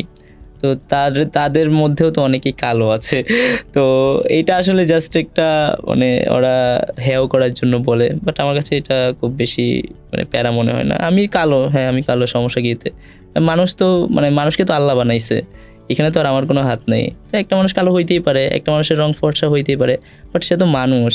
তো আমার ওয়াইফ আমাকে পছন্দ করছে দেখে বিয়ে করছে, অ্যান্ড আমি কালো কালো দেখেই সে বিয়ে করছে, না সে তো আর আমাকে না দেখে বিয়ে করে না। যেখানে আমার ওয়াইফের সমস্যা নেই, সেখানে কার কি সমস্যা এটা আমার আসলে দেখার ব্যাপার আসে যায় না কিছু। আমরা দেখতে পেয়েছি যে আপনার বাড়ি নিয়ে একটা ডকুমেন্টারি হয়েছে। আপনার বাড়ির অবস্থা খুবই নাজুক এবং খুবই ভঙ্গুর একটা অবস্থা। তো জনমনে একটা প্রশ্ন ছিল যে গণ অভ্যুত্থানের আগে যার বাড়ির অবস্থা এত নাজুক ছিল, এত ভঙ্গুর ছিল, সেই ছেলেটা গণ অভ্যুত্থানের পরে এত ভালো একটা লাইফস্টাইল কিভাবে লিড করছে? ভালো লাইফস্টাইল বলতে আমরা তো সবাই চেষ্টা করি যে যতটুকু ভালো থাকা যায়, এবং ভালো থাকার জন্য আমরা অনেক কিছু করি। তো আমরা বেসিক্যালি হচ্ছে আমাদের অভ্যুত্থানের আগে আমরা ছোটোবেলা থেকেই বড় হয়েছি আমাদের দাদার বাড়িতে। আমাদের দাদার মানে একজন ঢাকায় আছে, দুইজন ঢাকায় আছে, একজন চিটাগাংয়ে আছে। তো আমরা ছোটোবেলা থেকেই দাদার বাড়িতে বড় হয়েছি। অ্যান্ড অভ্যুত্থানের পরবর্তীতে আমরা দাদার বাড়িতেই ছিল সবাই। আমিও একবার দুইবার গেছি দাদার বাড়িতে। তো অভ্যুত্থান পরবর্তী সময় আমাদের দাদারাই মনে করছে যে এখন আসলে আমাদের তো ভিটে বাড়ি সব কিছুই ছিল, বাট সেটা যত্ন নেওয়া হইতো না যেহেতু থাকা হয় না সেখানে। তো আমাদের দাদারাই বলছে যে এখন তো তোমাদের নিজের বাড়িতে একটা ঘর করে যাওয়া উচিত, থাকা উচিত সেখানে, যেহেতু এখন অনেক মানুষজনও আসে, যেহেতু আমার ছেলে রাজনীতিতে যুক্ত হয়েছে। তো দাদারাই হচ্ছে সেটা পরিকল্পনাটা দিছে, এবং আমাদের দাদারা ছোটোবেলা থেকে আমাদেরকে অনেক আদর করে, অ্যান্ড দাদারাই সেটা ব্যবস্থা করে সেই ছোট একটা ঘর করে দিছে যেখানে হচ্ছে থাকা যায়। অ্যান্ড আমার আব্বু আম্মুরও কিছু জমানো টাকা ছিল, সেটাও এখানে ইনক্লুড করা হয়েছে। আমার খালামুনিরা সবাই চাকরিজীবী, সবাই টিচার, আমার মামাও টিচার। আমার দাদা হচ্ছে, যেই দাদার কথা বললাম উনি এসপি থেকে রিটায়ার্ড। আমার আরেক দাদা হচ্ছে কাস্টমসে ছিলেন। তো সবাই মিলে সহযোগিতা করছে, আমাদেরও একটা অর্থ ছিল, সেটা দিয়ে হয়ে গেছে আলহামদুলিল্লাহ। আমরা কিছুদিন আগে দেখতে পেয়েছি আপনি সাকিব আল হাসানের বিরুদ্ধে হুঙ্কার দিয়েছিলেন, বলেছিলেন যে বাংলাদেশের সাকিবের চ্যাপ্টার অলরেডি ক্লোজ হয়ে গিয়েছে। তো এই ধরনের হুঙ্কার আপনি কেন দিয়েছিলেন, এবং আপনি কেন মনে করেন যে বাংলাদেশে সাকিব আল হাসানের চ্যাপ্টারটা ক্লোজ হয়ে গিয়েছে, এটা আর ওপেন করা উচিত না? দেখেন, সাকিব আল হাসান একজন ক্রিকেটার, এবং একই সাথে কিন্তু সে আওয়ামী লীগের একজন এমপি। ক্রিকেটার সাকিব আল হাসানকে আমি অনেক পছন্দ করতাম। মানে আপনি আমার অনেক আগের পোস্ট যদি দেখেন, আমি কিন্তু অনেক বেশি ক্রিকেট পছন্দ করি। এমনও হয়েছে, আপনি যদি আমাকে একটা রুমের ভিতরে বন্ধ করে খাবারটা শুধু দেন, আমাকে যদি বলেন যে সারাদিন ক্রিকেট খেলা দেখতে, আমি আরামসে দেখতে পারবো, আমার কোনো প্যারা হয় না। এবং নিজেও আমি এখনও ক্রিকেট খেলি। তো আমাকে যদি কেউ জিজ্ঞেস করতে যে তোমার ওয়ার্ল্ডের সবচেয়ে প্রিয় ক্রিকেট তারকাকে, আমি সাকিব আল হাসান নামটা বলতাম। অ্যান্ড এমন হয়েছে, আমি আমার এলাকায় অনেক সময় ঝগড়া করছি সাকিবকে নিয়ে, মানে সাকিব তামিম নিয়ে ঝামেলা হইতো, তো ওইগুলাতে আমিও মানে তর্ক বিতর্ক হইতো। তো আমি সাকিবকে সবসময় পছন্দ করতাম। কিন্তু অভ্যুত্থানের সময় আমরা দেখেছি কি যে মানে আমি খুব হতাশ হয়েছি যখন যে আমার প্রিয় তারকা সে, আমি এক্সপেক্ট করতেছিলাম যে অন্তত সাকিব আল হাসান হয়তো বা শিক্ষার্থীদের পক্ষে কিছু একটা বলবে, তাদের কথায় মানুষের ইনফ্লুয়েন্স হবে, বাট সেটা করে নাই। যখন সে আওয়ামী লীগের এমপি হয়েছে তখন তার প্রতি আমার ভালো লাগাটা কমে গেছে। কারণ আওয়ামী লীগ তো এত বছর ধরে এই দেশের মানুষকে শোষণ করে আসতেছে, এত বছর ধরে হচ্ছে মানুষকে মানে অত্যাচার নিপীড়ন করে আসতেছে। এই আওয়ামী লীগ এত মানুষকে গুম করছে। আওয়ামী লীগ হচ্ছে এমনও সন্তান আছে যে তার বাবাকে এখনও খুঁজে পায় নাই, গুম করে ফেলছে। তো ওই সন্তানের ফিলিংসটার প্রতি তার কোনো মানে দায় ছিল না, সে আওয়ামী লীগের এমপি হয়েছে। তো তার প্রতি একটা ঘৃণা কাজ করতো। এবং পরবর্তীতে যখন অভ্যুত্থানের সময় দেখলাম যে এত বড় ক্রিকেটার, এত বড় তারকা, ওয়ার্ল্ড সেলিব্রিটি, আমি তাকে পছন্দ করি, কিন্তু সে মানে কোনো রেসপন্স করতেছে না এই ব্যাপারটাই, টোটালি মানে চুপ ছিল। এবং তাদের নেতৃত্বে মূলত আওয়ামী লীগ প্লাস পুলিশ মিলা হামলা করছে, এত শত শত হাজার হাজার নিরীহ মানুষকে গুলি করে মাইরে ফেলাইছে। বাচ্চাদের পর্যন্ত ছাড় দেয় নাই, মানে শিশু থেকে বৃদ্ধ পর্যন্ত যে কাউকে কত মানুষ মারা গেছে। তো তখন তো তার কোনো ভূমিকা ছিল না।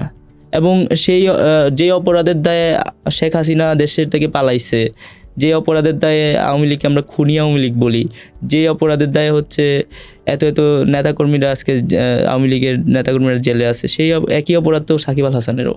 এটা তো অস্বীকার করার কোনো সুযোগ নাই। যদি আপনি সাকিব আল হাসানকে দেশের মাটিতে খেলতে দেন, জেলে না পড়েন, তাহলে তো আপনার ব্যারিস্টার সুমনকেও মানব সেবা করতে দিতে হবে, তাই না? ব্যাপারটা তো এরকমই দাঁড়ায়। তো সাকিব আল হাসান যদি এটা করে দোষী না হয়, তাহলে তো ব্যারিস্টার সুমনও দোষী না। কয়জন এমপি গিয়ে রাস্তায় গুলি করছে? গুলি তো করছে পুলিশ, গুলি করছে ছাত্রলীগ, গুলি করছে আওয়ামী লীগের বিভিন্ন নেতাকর্মীরা, বিভিন্ন ওয়ার্ডের নেতাকর্মীরা, বিভিন্ন ইউনিটের নেতাকর্মীরা। কোনো এমপি তো যায় নাই, অনেক এমপি মন্ত্রীরা যায় নাই, বাট তাদের নেতৃত্বে তো হয়েছে জিনিসটা। নেতা শেখ হাসিনা কি নিজে গিয়ে গুলি করছে? তো শেখ হাসিনা তো খুনি, শেখ হাসিনাকে তো ফাঁসি দেওয়া হবে। তো একই অপরাধ তো সাকিব আল হাসানেরও, তো সাকিব আল হাসানকেও তো ফাঁসি দিতে হবে। যদি সাকিব আল হাসান অপরাধী না হয়, তাহলে তো শেখ হাসিনা অপরাধী না। তো সেই জায়গাটা থেকে আমি অবশ্যই মনে করি যে সাকিব আল হাসানও একজন খুনি, তারও হচ্ছে সর্বোচ্চ শাস্তি হওয়া উচিত। এবং একজন ক্রিকেটার হিসেবে অবশ্যই তাকে আমি পছন্দ, কিন্তু সাকিবিয়ান ভক্ত যারা আছে, আমি তাদেরকে বলতে চাই যে আমি নিজেও সাকিবের ভক্ত ছিলাম, কিন্তু অভ্যুত্থান পরবর্তী সময় আর বাংলাদেশে সাকিবের কোনো প্রাসঙ্গিকতা থাকতে পারে না। সে যত বড় সেলিব্রিটি হোক, যত বড় ক্রিকেট তারকাই হোক, সে একজন খুনি। সে অভ্যুত্থানের সময় নীরব ছিল এবং খুনিদের পক্ষে ছিল, খুনিদের বিপক্ষে সে আসে নাই। তখন কিন্তু একটা বাইনারি সেট হয়ে গেছিল যে আপনি বাংলাদেশের পক্ষে খুনিদের বিপক্ষে নাকি খুনিদের পক্ষে, আপনি আওয়ামী লীগের পক্ষে নাকি আওয়ামী লীগের বিপক্ষে, এই অভ্যুত্থানের পক্ষে নাকি অভ্যুত্থানের বিপক্ষে। যারা অভ্যুত্থানের পক্ষে শক্তি ছিল, তারা ঠিকই অনেক সেলিব্রিটিদেরকে আমরা দেখছি তারা এই অভ্যুত্থানের পক্ষে অবস্থান নিয়েছে, খুনিদের বিরুদ্ধে অবস্থান নিয়েছে, কিন্তু সাকিবকে আমরা দেখি নাই। সো সেই জায়গাটা থেকে অবশ্যই তার শাস্তি পাওয়া উচিত, এবং তার শাস্তি বাংলাদেশে হইতে হবে। যদি তার শাস্তি না হয়, তাহলে শেখ হাসিনারও শাস্তি হওয়া উচিত না। অনেকে বলে থাকেন যে ক্রিকেটের সাথে রাজনীতিটাকে মেলানো উচিত না, এই ব্যাপারে তাহলে আমরা তো এটা মনে করি যে ক্রিকেটের সাথে আসলে রাজনীতি মেলানো উচিত না। তাহলে সাকিব কেন আওয়ামী লীগের এমপি হয়েছে? তো সাকিব তো আওয়ামী লীগের এমপি হওয়া উচিত হয় নাই। তো সে কেন আওয়ামী লীগের এমপি হয়েছে? এমপি হওয়ার পরে ঠিক আছে, কিন্তু যখন সে দেখতেছে যে পশুর মতো হচ্ছে আচরণ করতেছে, আওয়ামী লীগ খুন করতেছে, গুলি করে পাখির মতো মানুষ মেরে ফেলাইতেছে, তখন তো তার মানুষের পক্ষে দাঁড়ানো উচিত ছিল। একজন তারকা হিসেবে তার মানুষের পক্ষে দাঁড়ানো উচিত ছিল, একজন ক্রিকেটার হিসেবে মানুষের পক্ষে দাঁড়ানো উচিত ছিল। আমরা দেখছি অনেক ক্রিকেটারও হচ্ছে আমাদের অভ্যুত্থানের পক্ষে অবস্থান নিয়েছে, অনেক শিল্পীরা আমাদের অভ্যুত্থানের পক্ষে অবস্থান নিয়েছিল, অনেক সেলিব্রিটিরা আমাদের অভ্যুত্থানের পক্ষে ছিল, যারা আসলে হত্যার বিরুদ্ধে ছিল, যারা আসলে খুনের বিরুদ্ধে ছিল, যারা আসলে মানুষের পক্ষে ছিল, তারা ঠিকই অবস্থান ক্লিয়ার করেছিল।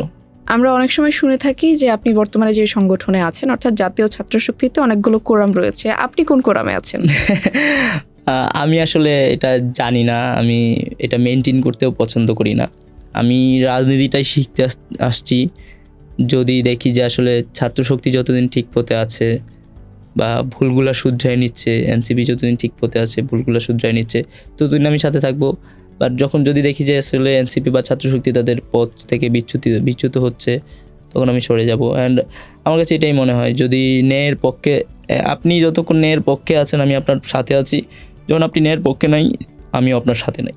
বাংলাদেশে বর্তমানে যে সরকার গঠিত হয়েছে, সেই সরকারের কাছে আপনার কোনো প্রত্যাশা আছে কিনা জুলাইয়ের একজন সম্মুখসারী যোদ্ধা হিসেবে? আমরা নতুন একটা বাংলাদেশ পাইছি, সেটা অনেক ত্যাগের বিনিময়ে। এখানে বিএনপি, জামাত, এখন যারা নতুন দল গঠন করছে, তারা অভ্যুত্থানের সময় কোনো দল ছিল না, সাধারণ মানুষ, সবার আত্মত্যাগের বিনিময়ে কিন্তু আজকের এই যে নতুন একটা বাংলাদেশ। এবং 26-এর নির্বাচন হওয়ার তো কথা ছিল না, বাট 26-এর নির্বাচনটা হয়েছে তো শুধুমাত্র এই অভ্যুত্থানের কারণে না। যারা এখন সরকারে আছে তাদেরকে অবশ্যই মনে রাখতে হবে যে এই নির্বাচনটা হয়েছে শুধুমাত্র এই অভ্যুত্থান হওয়ার ফলে। আজকে তারেক রহমান প্রধানমন্ত্রী হয়েছেন এই অভ্যুত্থানের কারণে, নয়তো আজকে তারেক রহমানের প্রধানমন্ত্রী হওয়ার কথা ছিল না।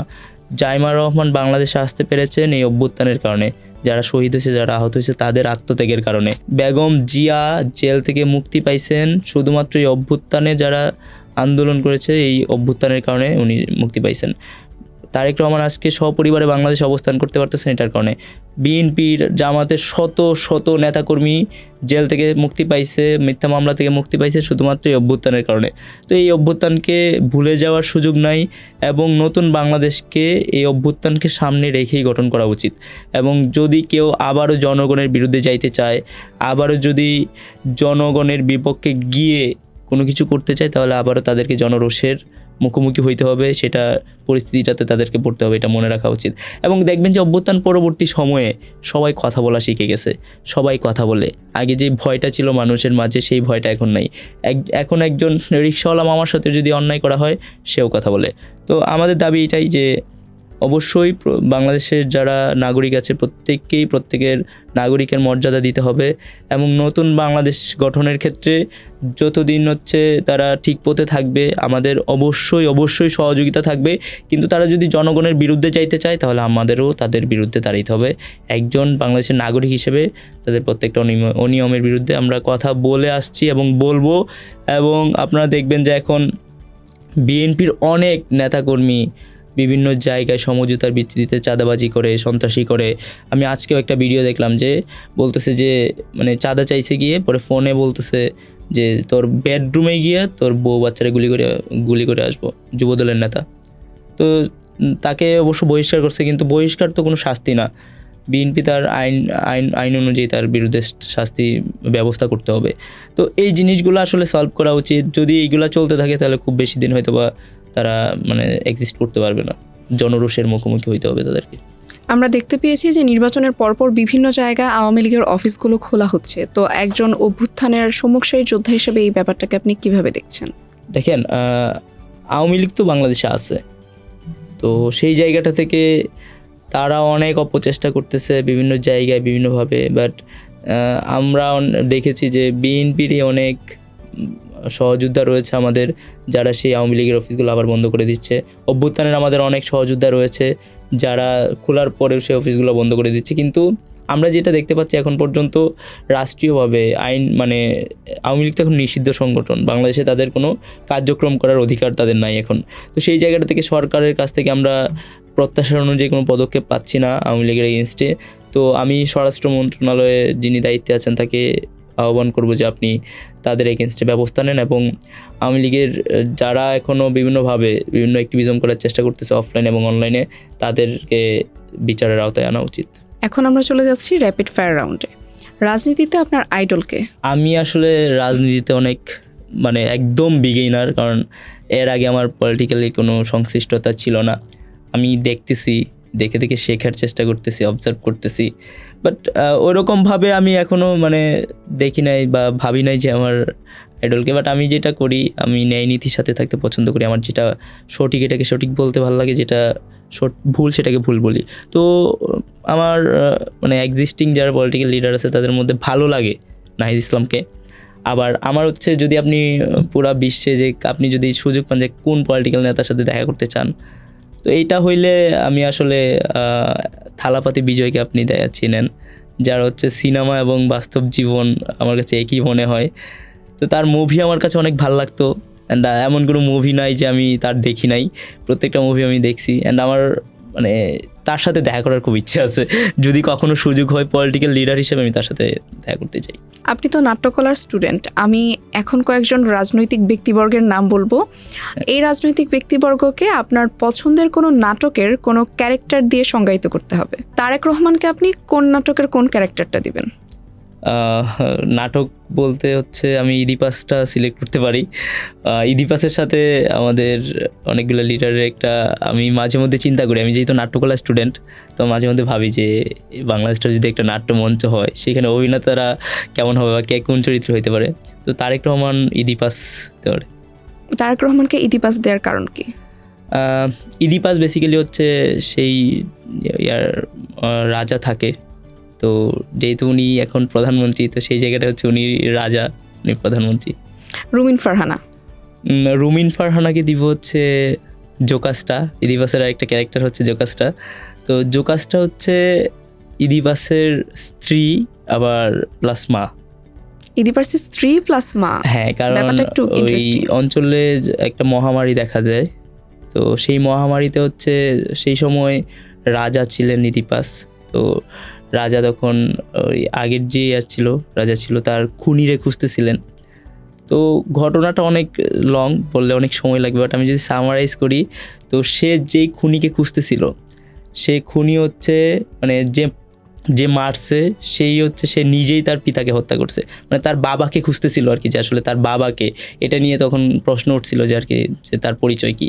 তো বাবাকে খুঁজতে গিয়ে তখন সে পাইছে যে সে নিজেই তার পিতাকে হত্যা করছে। তারপরে মানে সেই যে পিতা ছিল তার ওয়াইফই ছিল হচ্ছে আবার তার ওয়াইফ। তো সে পিতাকে হত্যা করার পরে আবার সে তার মাকে বিয়ে করছে। তো সে এটা ছিল আর কি মূলত ইন্টারেস্টিং। আমার।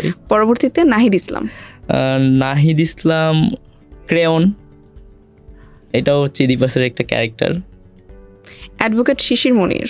এটা শিশির মনিরটা আসলে এখানে অনেকগুলা ইদিপাস, আপনি যদি যে কোনো একটা নাটকে দেখা যায় যে এতগুলো ক্যারেক্টার থাকে না, তো ইদিপাস নাটকে আসলে তার ক্যারেক্টারটা নাই।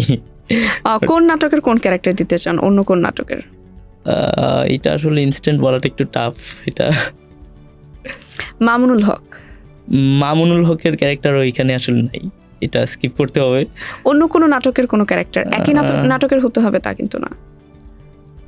অন্য নাটকের আসলে আমি ইনস্ট্যান্ট বলতে পারতেছি না এটা। হাসনাত আব্দুল্লাহ।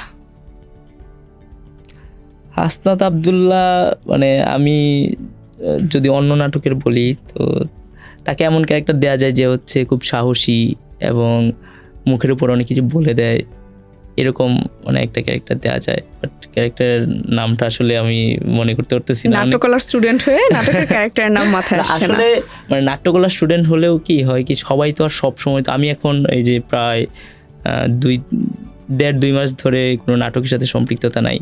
তো আমাদের তো পরীক্ষা থাকে বছরে, শেষে হচ্ছে একটা প্লে প্রোডাকশন থাকে। আর তাছাড়া বিভিন্ন মানে যারা আমাদের সিনিয়র জুনিয়রদের প্লে প্রোডাকশন থাকে, নাটক থাকে, সেইখানে যারা অবসর থাকে তারা নাটক করে। তো সেই জায়গাটায় হচ্ছে যখন আমি যখন অভ্যুত্থান পূর্ববর্তী সময় যখন অনেক অবসর ছিল, ডিপার্টমেন্ট নিয়ে সবসময় পড়ে থাকতাম, তখন অনেক সুযোগ ছিল, তখন নাটক করা হয়তো। বাট অভ্যুত্থান পরবর্তী সময়ে সেটা অনেকাংশে কমে আসে, যেটা না করলেই নয় সেটা করা হয়। তাহলে তাকে সিনেমার কোন ক্যারেক্টারটা দিবেন? সিনেমার ক্যারেক্টার যদি বলেন, আমি তো থালাপতি বিজয়ের মুভি পছন্দ করি। তো সে হচ্ছে একটা, আপনি যার মুভি দেখবেন যে সরকার, আমি প্রথম তার এই মুভিটা দেখি। তো সরকার মুভিটাতে সে মানে একটা স্পিচ দিতেছিল, সেই স্পিচটাতে মানুষ অনেক কনভিন্স হয়ে যায়। একটা পর্যায়ে মানুষ তাকে ভুল বুঝতেছিল এবং টমেটো মারতেছিল, যে একজন জিজ্ঞেস করতেছিল যে সাগরের লবণের দাম কত জানোস।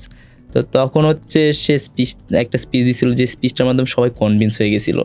তো হাসনাত ভাই হচ্ছে আমি অভ্যুত্থান পরবর্তী সময় দেখছি অনেক জায়গায় গেছে, যাওয়ার পরে মানে বিভিন্ন মব হইতো, বিভিন্ন অনেকে আন্দোলন করতো, সেই আন্দোলনগুলো মানে গিয়ে করার জন্য, সমাধান করার জন্য ভাই চেষ্টা করতো। তো 2-1টাতে আমারও যাওয়া হয়েছে সাথে।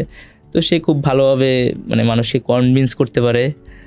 অ্যান্ড এই জায়গাটা থেকে আমি তাকে ওই সরকার মুভির নায়কের চরিত্রটা আমি তার মাঝে থালাপতি বিজয়ের ক্যারেক্টারটা দিবেন। নাসিরউদ্দিন পাটোয়ারিকে কোন সিনেমার কোন চরিত্র দিয়ে সংজ্ঞায়িত করবেন? নাসিরউদ্দিন পাটোয়ারিকে বার্তাবাহক দেওয়া যায়। ধরেন হচ্ছে সে মানে ইদিপাসেরই যদি আপনি বলেন, ইদিপাসের একটা ক্যারেক্টার আছে বার্তাবাহক, তো তাকে আপনি বার্তাবাহক ক্যারেক্টার দিতে পারেন। যেটা হচ্ছে মানে মূলত ইদিপাসের আসল পরিচয়টা হচ্ছে মানে এটা আর কি, এই চরিত্রটার মাধ্যমে প্রকাশ করে। ছাত্রশক্তিতে যদি না থাকতেন বা ছাত্রশক্তি যদি এক্সিস্ট না করতো, তাহলে অন্য আর কোন রাজনৈতিক দলে যোগ দিতেন? মানে আপনার যে দেশের জন্য কাজ করতে হইলে রাজনৈতিক দলেই থাকতে হবে ব্যাপারটা এরকম না। এটা র্যাপিড ফায়ার, একটু সংক্ষেপে উত্তর দিতে হবে। আমি মানে হয়তো বা অ্যাক্টিভিজম করতাম, জাস্ট কোনো সংগঠনে যাইতাম না। যদি রাজনীতি না করতেন তাহলে কি করতেন? ব্যবসা করতাম। বিয়ের পর কি জীবনে উন্নতি হয়েছে? কি কি উন্নতি হয়েছে?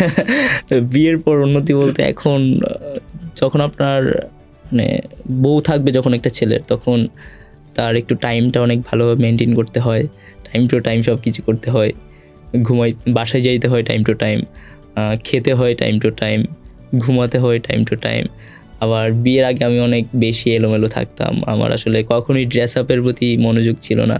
তো এখন যখন হচ্ছে কোথাও বের হওয়ার আগে হচ্ছে মানে আমার ওয়াইফ বলে যে এটা পরে যাও, ওইটা পরে যাও, এটা পরো না, ওইটা পরো না। তো আমি প্যান্ট শার্ট পরতে বেশি পছন্দ করি, শার্ট পরতে না, আমার যেটাই হয় মানে যে কোনো একটা পরলেই হইলো। দেখা যায় যে একটা শার্টই পরতে থাকি। তো মাঝে মধ্যে ঝামেলা হয়ে যায় যে মানে আমি শার্ট প্যান্ট পরতে চাই, কিন্তু সে মানে বিভিন্ন কাপড় সাজেস্ট করে যে এটা পরো, ওইটা পরো। এবং সে নিজেও হচ্ছে তার জমানো টাকা দিয়ে মাঝে মধ্যে শপিং করে দেয়। তো যেহেতু অর্ধেক সময় ঢাকা চট্টগ্রাম থাকা হয়, তো যখন কাছে না থাকি তখন তো নিজের মতো করে পড়ে গেলি, কিন্তু যখন মানে বাসায় তার সাথে থাকা হয় তখন হচ্ছে মানে মেনটেন করতে হয় আর কি। অবিবাহিতদেরকে বিয়ে করার জন্য উৎসাহিত করবেন? বিয়ে তো একজন মুসলমান হিসেবে সবার জন্যই ফরজ। তো আমি মনে করি যে বয়স হওয়ার সাথে সাথে যদি সুযোগ থাকে বিয়ে করে ফেলাটা ভালো। বিয়ের পর আপনাকে কি কি বিড়ম্বনার শিকার হতে হয়েছে? অনেক কিছু, যেমন আমরা যেহেতু আমার ওয়াইফ হচ্ছে আগে থেকেই একটু সোশ্যাল মিডিয়াতে অ্যাক্টিভ ছিল, and সে ছোট মানুষ, মানে আমাদের যখন বিয়ে হয়েছে তখন এইচএসসি কমপ্লিট হয়েছে তখন। তো সে আগে থেকেই সোশ্যাল মিডিয়াতে অ্যাক্টিভ ছিল, আমি তাকে দেখতাম, অ্যান্ড ইনস্টাগ্রামেও সে অনেক অ্যাক্টিভ ছিল। তো ওই জায়গাটা থেকে তার একটা সোশ্যাল মিডিয়ার প্রতি একটা ছিল, নেক ছিল। তো আমি বিয়ের আগে তো বুঝি নাই যে আসলে কি হইতে পারে, তো আমার আসলে এটা নিয়ে খুব একটা কনসার্ন ছিল না। আমি মনে করি যে প্রত্যেকটা মানুষকেই হচ্ছে ব্যক্তিগতভাবে স্বাধীনতা দেওয়া উচিত। আমি কখনোই কারো ব্যক্তিগত লাইফে হচ্ছে হস্তক্ষেপ করতে পছন্দ করি না, অ্যান্ড আমারও ভাল লাগতো যে করুক না, সমস্যা তো নাই। বাট বিয়ের পরবর্তী সময়ে সিচুয়েশনটা একটু চেঞ্জ হয়েছে, অ্যান্ড আমরাও বুঝি নাই যে জিনিসটা এত বেশি হবে, প্রচারিত হবে।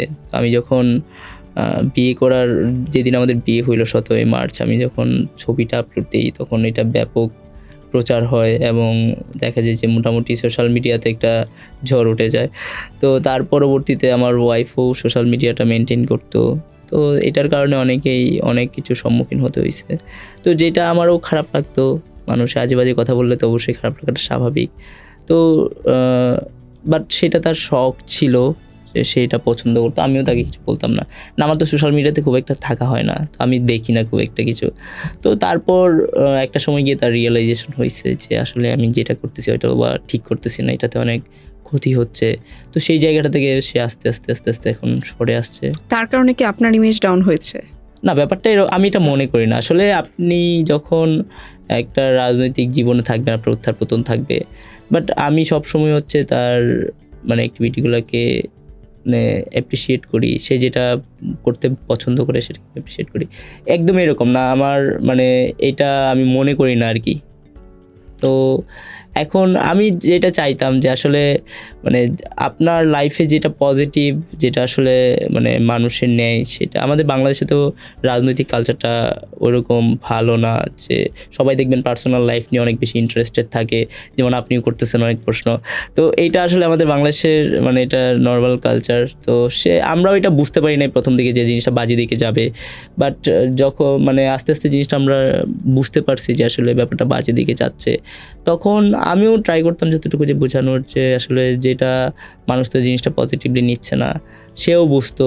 আবার ধরেন একটা ছোট্ট মেয়ে যে এইচএসসি কমপ্লিট করছে, সবারই তো ফেসবুকে একটু ছবি ছাড়বে এটা মানে থাকে। এখন কোন মেয়ে যে মেয়ে ভার্সিটিতে পড়ে ছবি ছাড়ে না? ম্যাক্সিমামই তো ছাড়ে, মানে আপনি হয়তো বা ছাড়েন, বাট সে আমার বউ হওয়াতে তার জিনিসটা নিয়ে সমালোচনা হচ্ছে, আবার মানে অন্যান্য মেয়েদেরটা নিয়ে হচ্ছে না। তো এইটার কারণে মানে তারও অনেক প্যারা হয়েছে, কারণ সে তো এখন তার নিজের মতো করে চলতে পারে না। তার এখন চিন্তা করতে, কোথাও বের হইলে চিন্তা করতে হয় যে আসলে আমি যাবো কিনা, কোন একটা রেস্টুরেন্টে বসার আগে চিন্তা করতে হয় রেস্টুরেন্টে বসবো কিনা, তার ভার্সিটিতে গেলে চিন্তা করতে সে কোন ড্রেস পরে যাবে। তো এই চিন্তাগুলো তো তার আমাকে বিয়ে করার আগে করতে হইতো না, এখন সেটা করতে হয়। তো তার সেই জিনিসগুলো ফেস করতে হয়, এটার সাথে সে কোনোভাবেই অভ্যস্ত ছিল না। অ্যান্ড তার ফ্যামিলি হচ্ছে তাকে সবসময় সেই ফ্রিডমটা দিছে, অ্যান্ড আমিও তাকে অনেক বেশি বিশ্বাস করি, অ্যান্ড আমি তো তাকে চিনি খুব ভালোভাবে, খুবই মানে সাদামাটা একটা মনের মানুষ, যার কারণেই তার সাথে আমার বিয়েটা হওয়া। তো আমার কাছে মনে হয় সে অনেক আমার জন্য স্যাক্রিফাইস করছে, পার্সোনাল লাইফ সে এখন আমার জন্য চেঞ্জ করতেছে। অ্যান্ড আমি মনে করি এটা আসলে হুট করে চাইলে আপনি আপনার লাইফ চেঞ্জ করতে পারবেন না। আমি তো তার সাথে সবসময় থাকি না, যখন সে একা থাকে তখন তো ভাবে যে আমি তো বিয়ের আগে এটা করতাম ওইটা করতাম, কিন্তু এখন আমি করতে পারতেছি না, তখন তার নিশ্চয়ই খারাপ লাগে। তো আমি মনে করি এটা সময় সাপেক্ষ ব্যাপার এবং এটা আস্তে আস্তে হবে। এই যে এখন অনেক দিক থেকে সেটা কমে আসছে, এটা আমি মনে করি যে সে আস্তে আস্তে জিনিসটা বুঝতে পারবে। সো আমি পজিটিভ থাকতে চাই আর কি। আপনারা কি মধুচন্দ্রিমায় গিয়েছেন?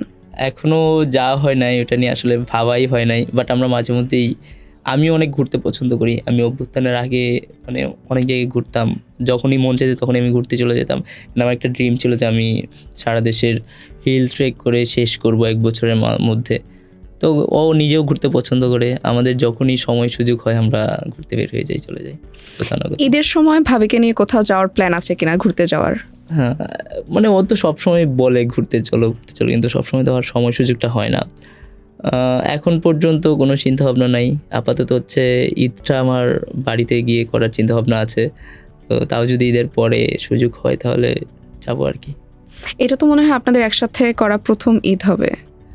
আমরা কিন্তু এর আগে যে এখন তো রমজান মাস চলে, আমরা এর আগে রমজানে বিয়ে করছি। ও। তো আমরা ঈদের আগেই দুটো। বিয়েটা করছিলাম। আচ্ছা, তার মানে দুটো ঈদ হয়ে গিয়েছে। হ্যাঁ, আমাদের প্রায় 1 বছর হয়ে যাচ্ছে। 17ই মার্চ আমাদের 1 বছর হবে। ঈদে ইউজুয়ালি ভাবিকে কত টাকা সালামি দেওয়া হয়? মানে ধরেন আমি মসজিদে গেলাম, আমার পকেটে 20 টাকা নিয়ে গেলাম, তো আমি আসার পরে সে যখন সালাম করে আমি 20 টাকাই দেবো। এটা আসলে কোনো মানে আমি তো আর এরকম না যে আমার অনেক টাকা। আমার সামর্থ্য যেটা সেটাই আমি দিই, এবং আমি যেটা খেয়াল করি যে সে সেটাতে সন্তুষ্ট থাকে। সে মানে এক্সট্রা কিছু চায় না। ধরেন আমি যদি ওর বিয়ের আগের কথা বলি, আমি তো দেখতাম যে মানে তার লাইফস্টাইলটা কেমন ছিল। ওর আব্বু আম্মু কখনো তার মানে কোনো কিছু নিয়ে কৃপণতা করে নাই, কারণ ওর আব্বু আম্মু যেই বেতন পায়, তাদের যেই আয় সব কিছু তার পিছনে ইনভেস্ট করতো। তো সে প্রতি মাসে একবার মানে পার্লারে যেত, আমি দেখতাম। বাট সে এখন লাস্ট 3-4 মাস যাবত পার্লারে যায় নাই। তো মানে বাট এটা নিয়ে তার কখনো আমি দেখি নাই যে সে আমার কাছে আক্ষেপ করতেছে আমি তো যাইতে পারি নাই, আমাকে এটা দাও নাই কেন, ওইটা দাও নাই কেন। সোশ্যাল মিডিয়ায় আমরা দেখতে পাই যে স্বামীরা তাদের ওয়াইফের হাতে মেহেদি দিয়ে দিচ্ছে। এই জিনিসটাকে খুব বেশি পরিমাণে রোমান্টিসাইজ করা হয়। আপনার কি এরকম অভিজ্ঞতা হয়েছে কিনা? এর আগের বছর মানে দিয়েছিলাম, but খুব বাজে, আমি আসলে পারি না তো তাও মানে একটু দিয়েছিলাম, যেটা মানে দেখতে খুব অসুন্দর দেখাচ্ছিল, বাট সেটা স্টোরি দিয়ে অনেক মজা করছে আর কি। এবছর কি মেহেদি দেওয়ার প্ল্যান আছে কিনা? যদি সুযোগ হয় ইনশাল্লাহ। বাংলাদেশে বিদ্যমান রাজনৈতিক দল আছে, সেই রাজনৈতিক দলগুলো সম্পর্কে আপনার মন্তব্য জানতে চাচ্ছি। প্রথমেই জানতে চাচ্ছি এনসিপি সম্পর্কে আপনার মন্তব্য। আরও বেশি কর্মী বান্ধব হইতে হবে, বিএনপি, কর্মীদেরকে কন্ট্রোলে আনতে হবে, জামায়াত, সারা দেশের মানুষকে নিয়ে চিন্তা করতে হবে। আমরা দেখতে পাচ্ছি বর্তমানে বাংলাদেশে একের পর এক ধর্ষণ হচ্ছে। রমজান মাস যদিও, তবুও বিভিন্ন ধর্ষণের কাহিনী বেড়েই চলছে। আমরা বলে থাকি যে 90% মুসলমানের দেশ বাংলাদেশ, কিন্তু তবুও দেশে এত পরিমাণে যে ধর্ষণ হচ্ছে এবং নারীরা যে নিরাপত্তাহীনতায় ভুগছে, এর পিছনে কারণ কি আছে বলে মনে করেন? আমার কাছে মনে হয় এখানে রাষ্ট্রীয় একটা সমস্যা রয়েছে। আমরা দেখতে পাই যে ধর্ষণের বিচারগুলো হয় না। আপনি জানবেন আসিয়া নামের একটা মেয়েকে ধর্ষণ করা হয়েছিল। আসিয়ার পরবর্তীতে অনেক মেয়েকে ধর্ষণ করা হয়েছিল, এবং আসিয়ার ইস্যুটা নিয়ে সারা বাংলাদেশ উত্তাল হয়ে গিয়েছিল। আমরা আন্দোলন করেছিলাম, কিন্তু দিন শেষে আসিয়ার বিচারটা কিন্তু আমরা এখনও পাই নাই। তার ধারাবাহিকতায় এখন এটা আরও বেড়ে চলছে। তো তখন যদি সেই বিচারটা হইতো, মানে ধর্ষক যে একটা মানুষ ধর্ষক প্রমাণিত হয়, তার তো আসলে আমার কাছে মনে হয় বেঁচে থাকার আর অধিকার নেই। মানে একটা মানুষ কতটা বিকৃত মস্তিষ্কের হইলে সে ধর্ষণের মতো ঘৃণ্য কাজ করতে পারে। তো আমি মনে করি যে ধর্ষকের একমাত্র সাজা মৃত্যুদণ্ড ছাড়া আর কিছু না, বাট সেটা আমরা এখনো পর্যন্ত দেখতে পাই নাই। যদি এই বিচারটা কার্যকর করা হয় তাহলে অনেক ধর্ষণ কমে যাবে, এবং ভয়ে কেউ এমন একটা শাস্তি দেওয়া উচিত যেটা দেখার পর ভয়ে কেউ ধর্ষণ করার সাহসটা পাবে না, এবং দেখবেন যে আস্তে আস্তে কমে যাবে। বাট যতদিন পর্যন্ত বিচারটা খুব বেশি স্ট্রং না হবে ধর্ষণের ক্ষেত্রে, সেটা কন্ট্রোলে আসবে না। এই বিচারটা স্ট্রং বা খুব ভালোভাবে কার্যকর করতে না পারার পেছনে কি কারণ আছে বলে মনে করেন?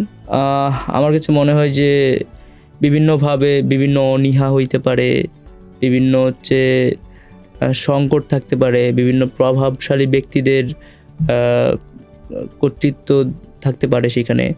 ধরেন আমি কিছুদিন আগে দেখলাম যে একটা মেয়েকে বাংলাদেশেরই সরকারি কিছু একটা দায়িত্বে ছিল, সে আমি ভুলে গেছি, বিমান সংশ্লিষ্ট একটা দায়িত্বে ছিল। তার ঘরের যেই কাজের একটা মেয়ে ছিল, সেই মেয়েটাকে বিভিন্নভাবে নির্যাতন করা হয়েছে।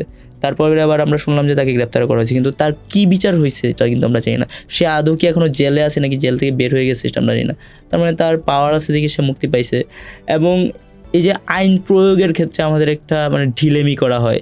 দেখা যায় যে আপনি যদি প্রেশার না দেন তাহলে কাজটা করবে না, যখন আপনি একটা আন্দোলনে নামবেন, রাস্তায় নামবেন, অবরোধ করবেন, তখন দেখা যায় যে সেই কাজটা হয়। কিন্তু যারা যেই দায়িত্বগুলোতে আছে সেই দায়িত্বগুলো তারা সঠিকভাবে পালন করে না।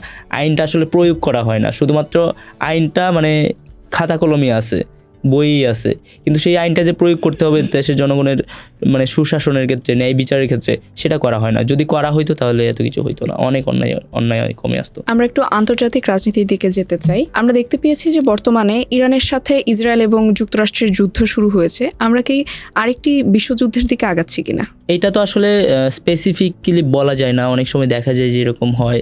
এবং কিছুদিন আগে আপনারা দেখেছেন যে প্যালেস্টাইন আর ইসরায়েলি বাহিনী ফিলিস্তিনের উপর হামলা করেছে। তখনও আমরা এরকম একটা আশঙ্কা করেছিলাম যে এটা হয়তো বা তৃতীয় বিশ্বযুদ্ধের দিকে চাইতে পারে। এখন আবার যেই ইরানের সাথে ইসরায়েল প্লাস যুক্তরাষ্ট্রের যেই যুদ্ধটা শুরু হয়েছে, এটাও আমরা আশঙ্কা করতেছি। বাট স্পেসিফিক্যালি তো বলা যায় না এটা যে আসলে এটাই কি তৃতীয় বিশ্বযুদ্ধের দিকে যাচ্ছে কিনা। বাট মানে এটা একটা ইঙ্গিত হইতে পারে, এটার মাধ্যমে জিনিসটা শুরু হয়েছে, এটা মানে হয়তো বা গিয়ে ওই পর্যায়ে গড়াইতে পারে। আমরা দেখতে পেয়েছি ইরানে যখন ইসরায়েল এবং যুক্তরাষ্ট্র যৌথভাবে হামলা করে তখন তাদের দেশে প্রায় 148 জন স্কুল শিশু মারা যায় এবং প্রায় 2 শতাধিক মানুষজন নিহত হয়। এবং পাশাপাশি আমরা দেখতে পেয়েছি যে তাদের দেশের যে সর্বোচ্চ নেতা তাকেও মেরে ফেলা হয়। এবং পরবর্তীতে আমরা দেখতে পেয়েছি যে ইরান আবার পাল্টা আক্রমণ করে মধ্যপ্রাচ্যের বিভিন্ন দেশের উপর। তো ইরানের এই যে পাল্টা আক্রমণ মধ্যপ্রাচ্যের বিভিন্ন দেশের উপরে করা, সরাসরি ইসরায়েল বা যুক্তরাষ্ট্রের দিকে না করে, এই ব্যাপারটাকে আপনি কিভাবে দেখছেন? এইটা আসলে মানে আমার কাছে মনে হয় যে তাদের হয়তো বা অভ্যন্তরীণ কোনো ব্যাপার থাকতে পারে। আসলে আমরা তো জানি না আসলে কার সাথে কার বন্ধুত্ব, কার সাথে কোন বিষয়ে শত্রুতা। তো যদি আসলে কোনোভাবে তাদের সাথে মানে মধ্যপ্রাচ্যের এই দেশগুলো যেগুলোতে আসলে মানে ইসরায়েল এবং যুক্তরাষ্ট্রের বাইরে যেগুলো আছে তাদের সাথে যদি কোনো শত্রুতা না থাকতো তাহলে তো আর এটা করার কথা না। তো এটা হইতে পারে যে তাদের অভ্যন্তরীণ কোনো সমস্যা রয়েছে, এবং এমনও হইতে পারে যেই দেশগুলোতে তারা আঘাত করেছে সেই দেশগুলার হয়তো বা মানে ইসরায়েলের পক্ষে কাজ করতেছে বা তাদেরকে সমর্থন দিচ্ছে, বা যুক্তরাষ্ট্রের পক্ষে কাজ করতেছে বা তাদেরকে সমর্থন দিচ্ছে। তো সেই সংখ্যা থেকে হয়তো বা তাদের এগেনস্টেও ইরান অবস্থান নিয়েছে। আওয়ামী লীগ যদি কোনোদিন বাংলাদেশে ব্যাক করে তাহলে কি করবেন? আসলে আওয়ামী লীগ বাংলাদেশে ব্যাক করার সুযোগ আছে বলে আমি মনে করি না, কারণ তাদেরকে বাংলাদেশের মানুষ প্রত্যাখ্যান করেছে। এবং এইবারের নির্বাচনে আপনারা দেখেছেন জাতীয় পার্টি কিন্তু নির্বাচনে অংশগ্রহণ করেছিল, কিন্তু কোনো জায়গায় তারা সেকেন্ডও হইতে পারে নাই। তার মানে মানুষ তাদেরকে প্রত্যাখ্যান করছে। তো সেই জায়গাটা থেকে আওয়ামী লীগ ব্যাক করার কোনো সম্ভাবনা আমি দেখি না, কারণ জিনিসটা অনেক ক্ষেত্রে বাইনারি হয়ে গেছে। হয় আওয়ামী লীগ থাকবে বাংলাদেশে, নয়তো হচ্ছে যারা আওয়ামী লীগের এগেনস্টে রাজনৈতিক দলগুলো আছে তারা থাকবে। তো আমি মনে করি যে যারা মজলুমের পক্ষে থাকবে, যারা এই দেশে জনমানুষের পক্ষে থাকবে তারাই থাকবে। কোনো খুনি, কোনো ফেসিস্ট, কোনো স্বৈরাচার এবং কোনো মানে গণহত্যাকারী দল এই দেশে পলিটিক্স করার কোনো অধিকার রাখে না। আমরা বর্তমানে দেখতে পেয়েছি যে যেহেতু এখন রমজান মাস চলছে, আমরা দেখতে পাচ্ছি যে রমজান মাসে বিভিন্ন দ্রব্যমূল্যের দাম বেড়ে গিয়েছে। দেখা যাচ্ছে যে লেবু প্রায় 200 টাকা হালি হয়ে গিয়েছে। তো গত বছর রমজান মাসে আবার চিত্রটা অনেকটা ভিন্ন রকম ছিল। এই যে এক সরকারের পরে আরেক সরকার আসার পরপরই রমজান মাসে দ্রব্যমূল্যের একটা অসামঞ্জস্যতা দেখা গিয়েছে বা দ্রব্যমূল্য মানুষের হাতের নাগালের বাইরে চলে যাচ্ছে, এইটার পেছনে কী কারণ রয়েছে বলে মনে করেন? সিন্ডিকেট। ধরেন আমাদের বাংলাদেশের প্রত্যেকটা জায়গায় কোনো না কোনো সিন্ডিকেট থাকে, এবং যেহেতু ব্যবসার ক্ষেত্রে এবং এই দ্রব্যমূল্য যেটা আমাদের মানুষের দৈনন্দিন কাজে লাগে, আমার প্রতিদিনই হচ্ছে মরিচ লাগে, আমার প্রতিদিনই পেঁয়াজ লাগে, রসুন লাগে, লেবু লাগে। এই যে এখন রোজার মাসে আমরা একটা শরবত বানায় খাইতে চাইলেও আমাদের লেবুটা লাগে। তো দেখা যায় যে সেই সিন্ডিকেটগুলা যে জিনিসগুলো আসলে বাধ্যতামূলক মানুষের কিনতে হয় সেই জিনিসগুলোকে বিভিন্নভাবে দাম বাড়ায় দেওয়া হয়। এবং আমি মনে করি যে সরকারের এই দিকটাকে দৃষ্টি দেওয়া উচিত, কারণ আমাদের দেশের মানুষ কী চায়? ঠিকঠাক মতো খাইতে চায়, নিরাপত্তা চায়, একটা সুন্দর স্বাভাবিক জীবনযাপন চায়। দেশের মানুষকে সন্তুষ্ট করতে হলে কিন্তু আহামরি কিছু লাগে না। আপনার দ্রব্যমূল্যের দাম যদি নিয়ন্ত্রণে থাকে, সাধারণ মানুষের নাগালের ভিতরে থাকে, যদি তারা নিরাপদে কর্মস্থলে যাইতে পারে, কর্মস্থল থেকে বাসায় আসতে পারে, যদি তারা স্বাভাবিক একটা জীবন যাপন করতে পারে, তখন আসলে মানুষের আর খুব বেশি চাওয়া পাওয়ার থাকে না।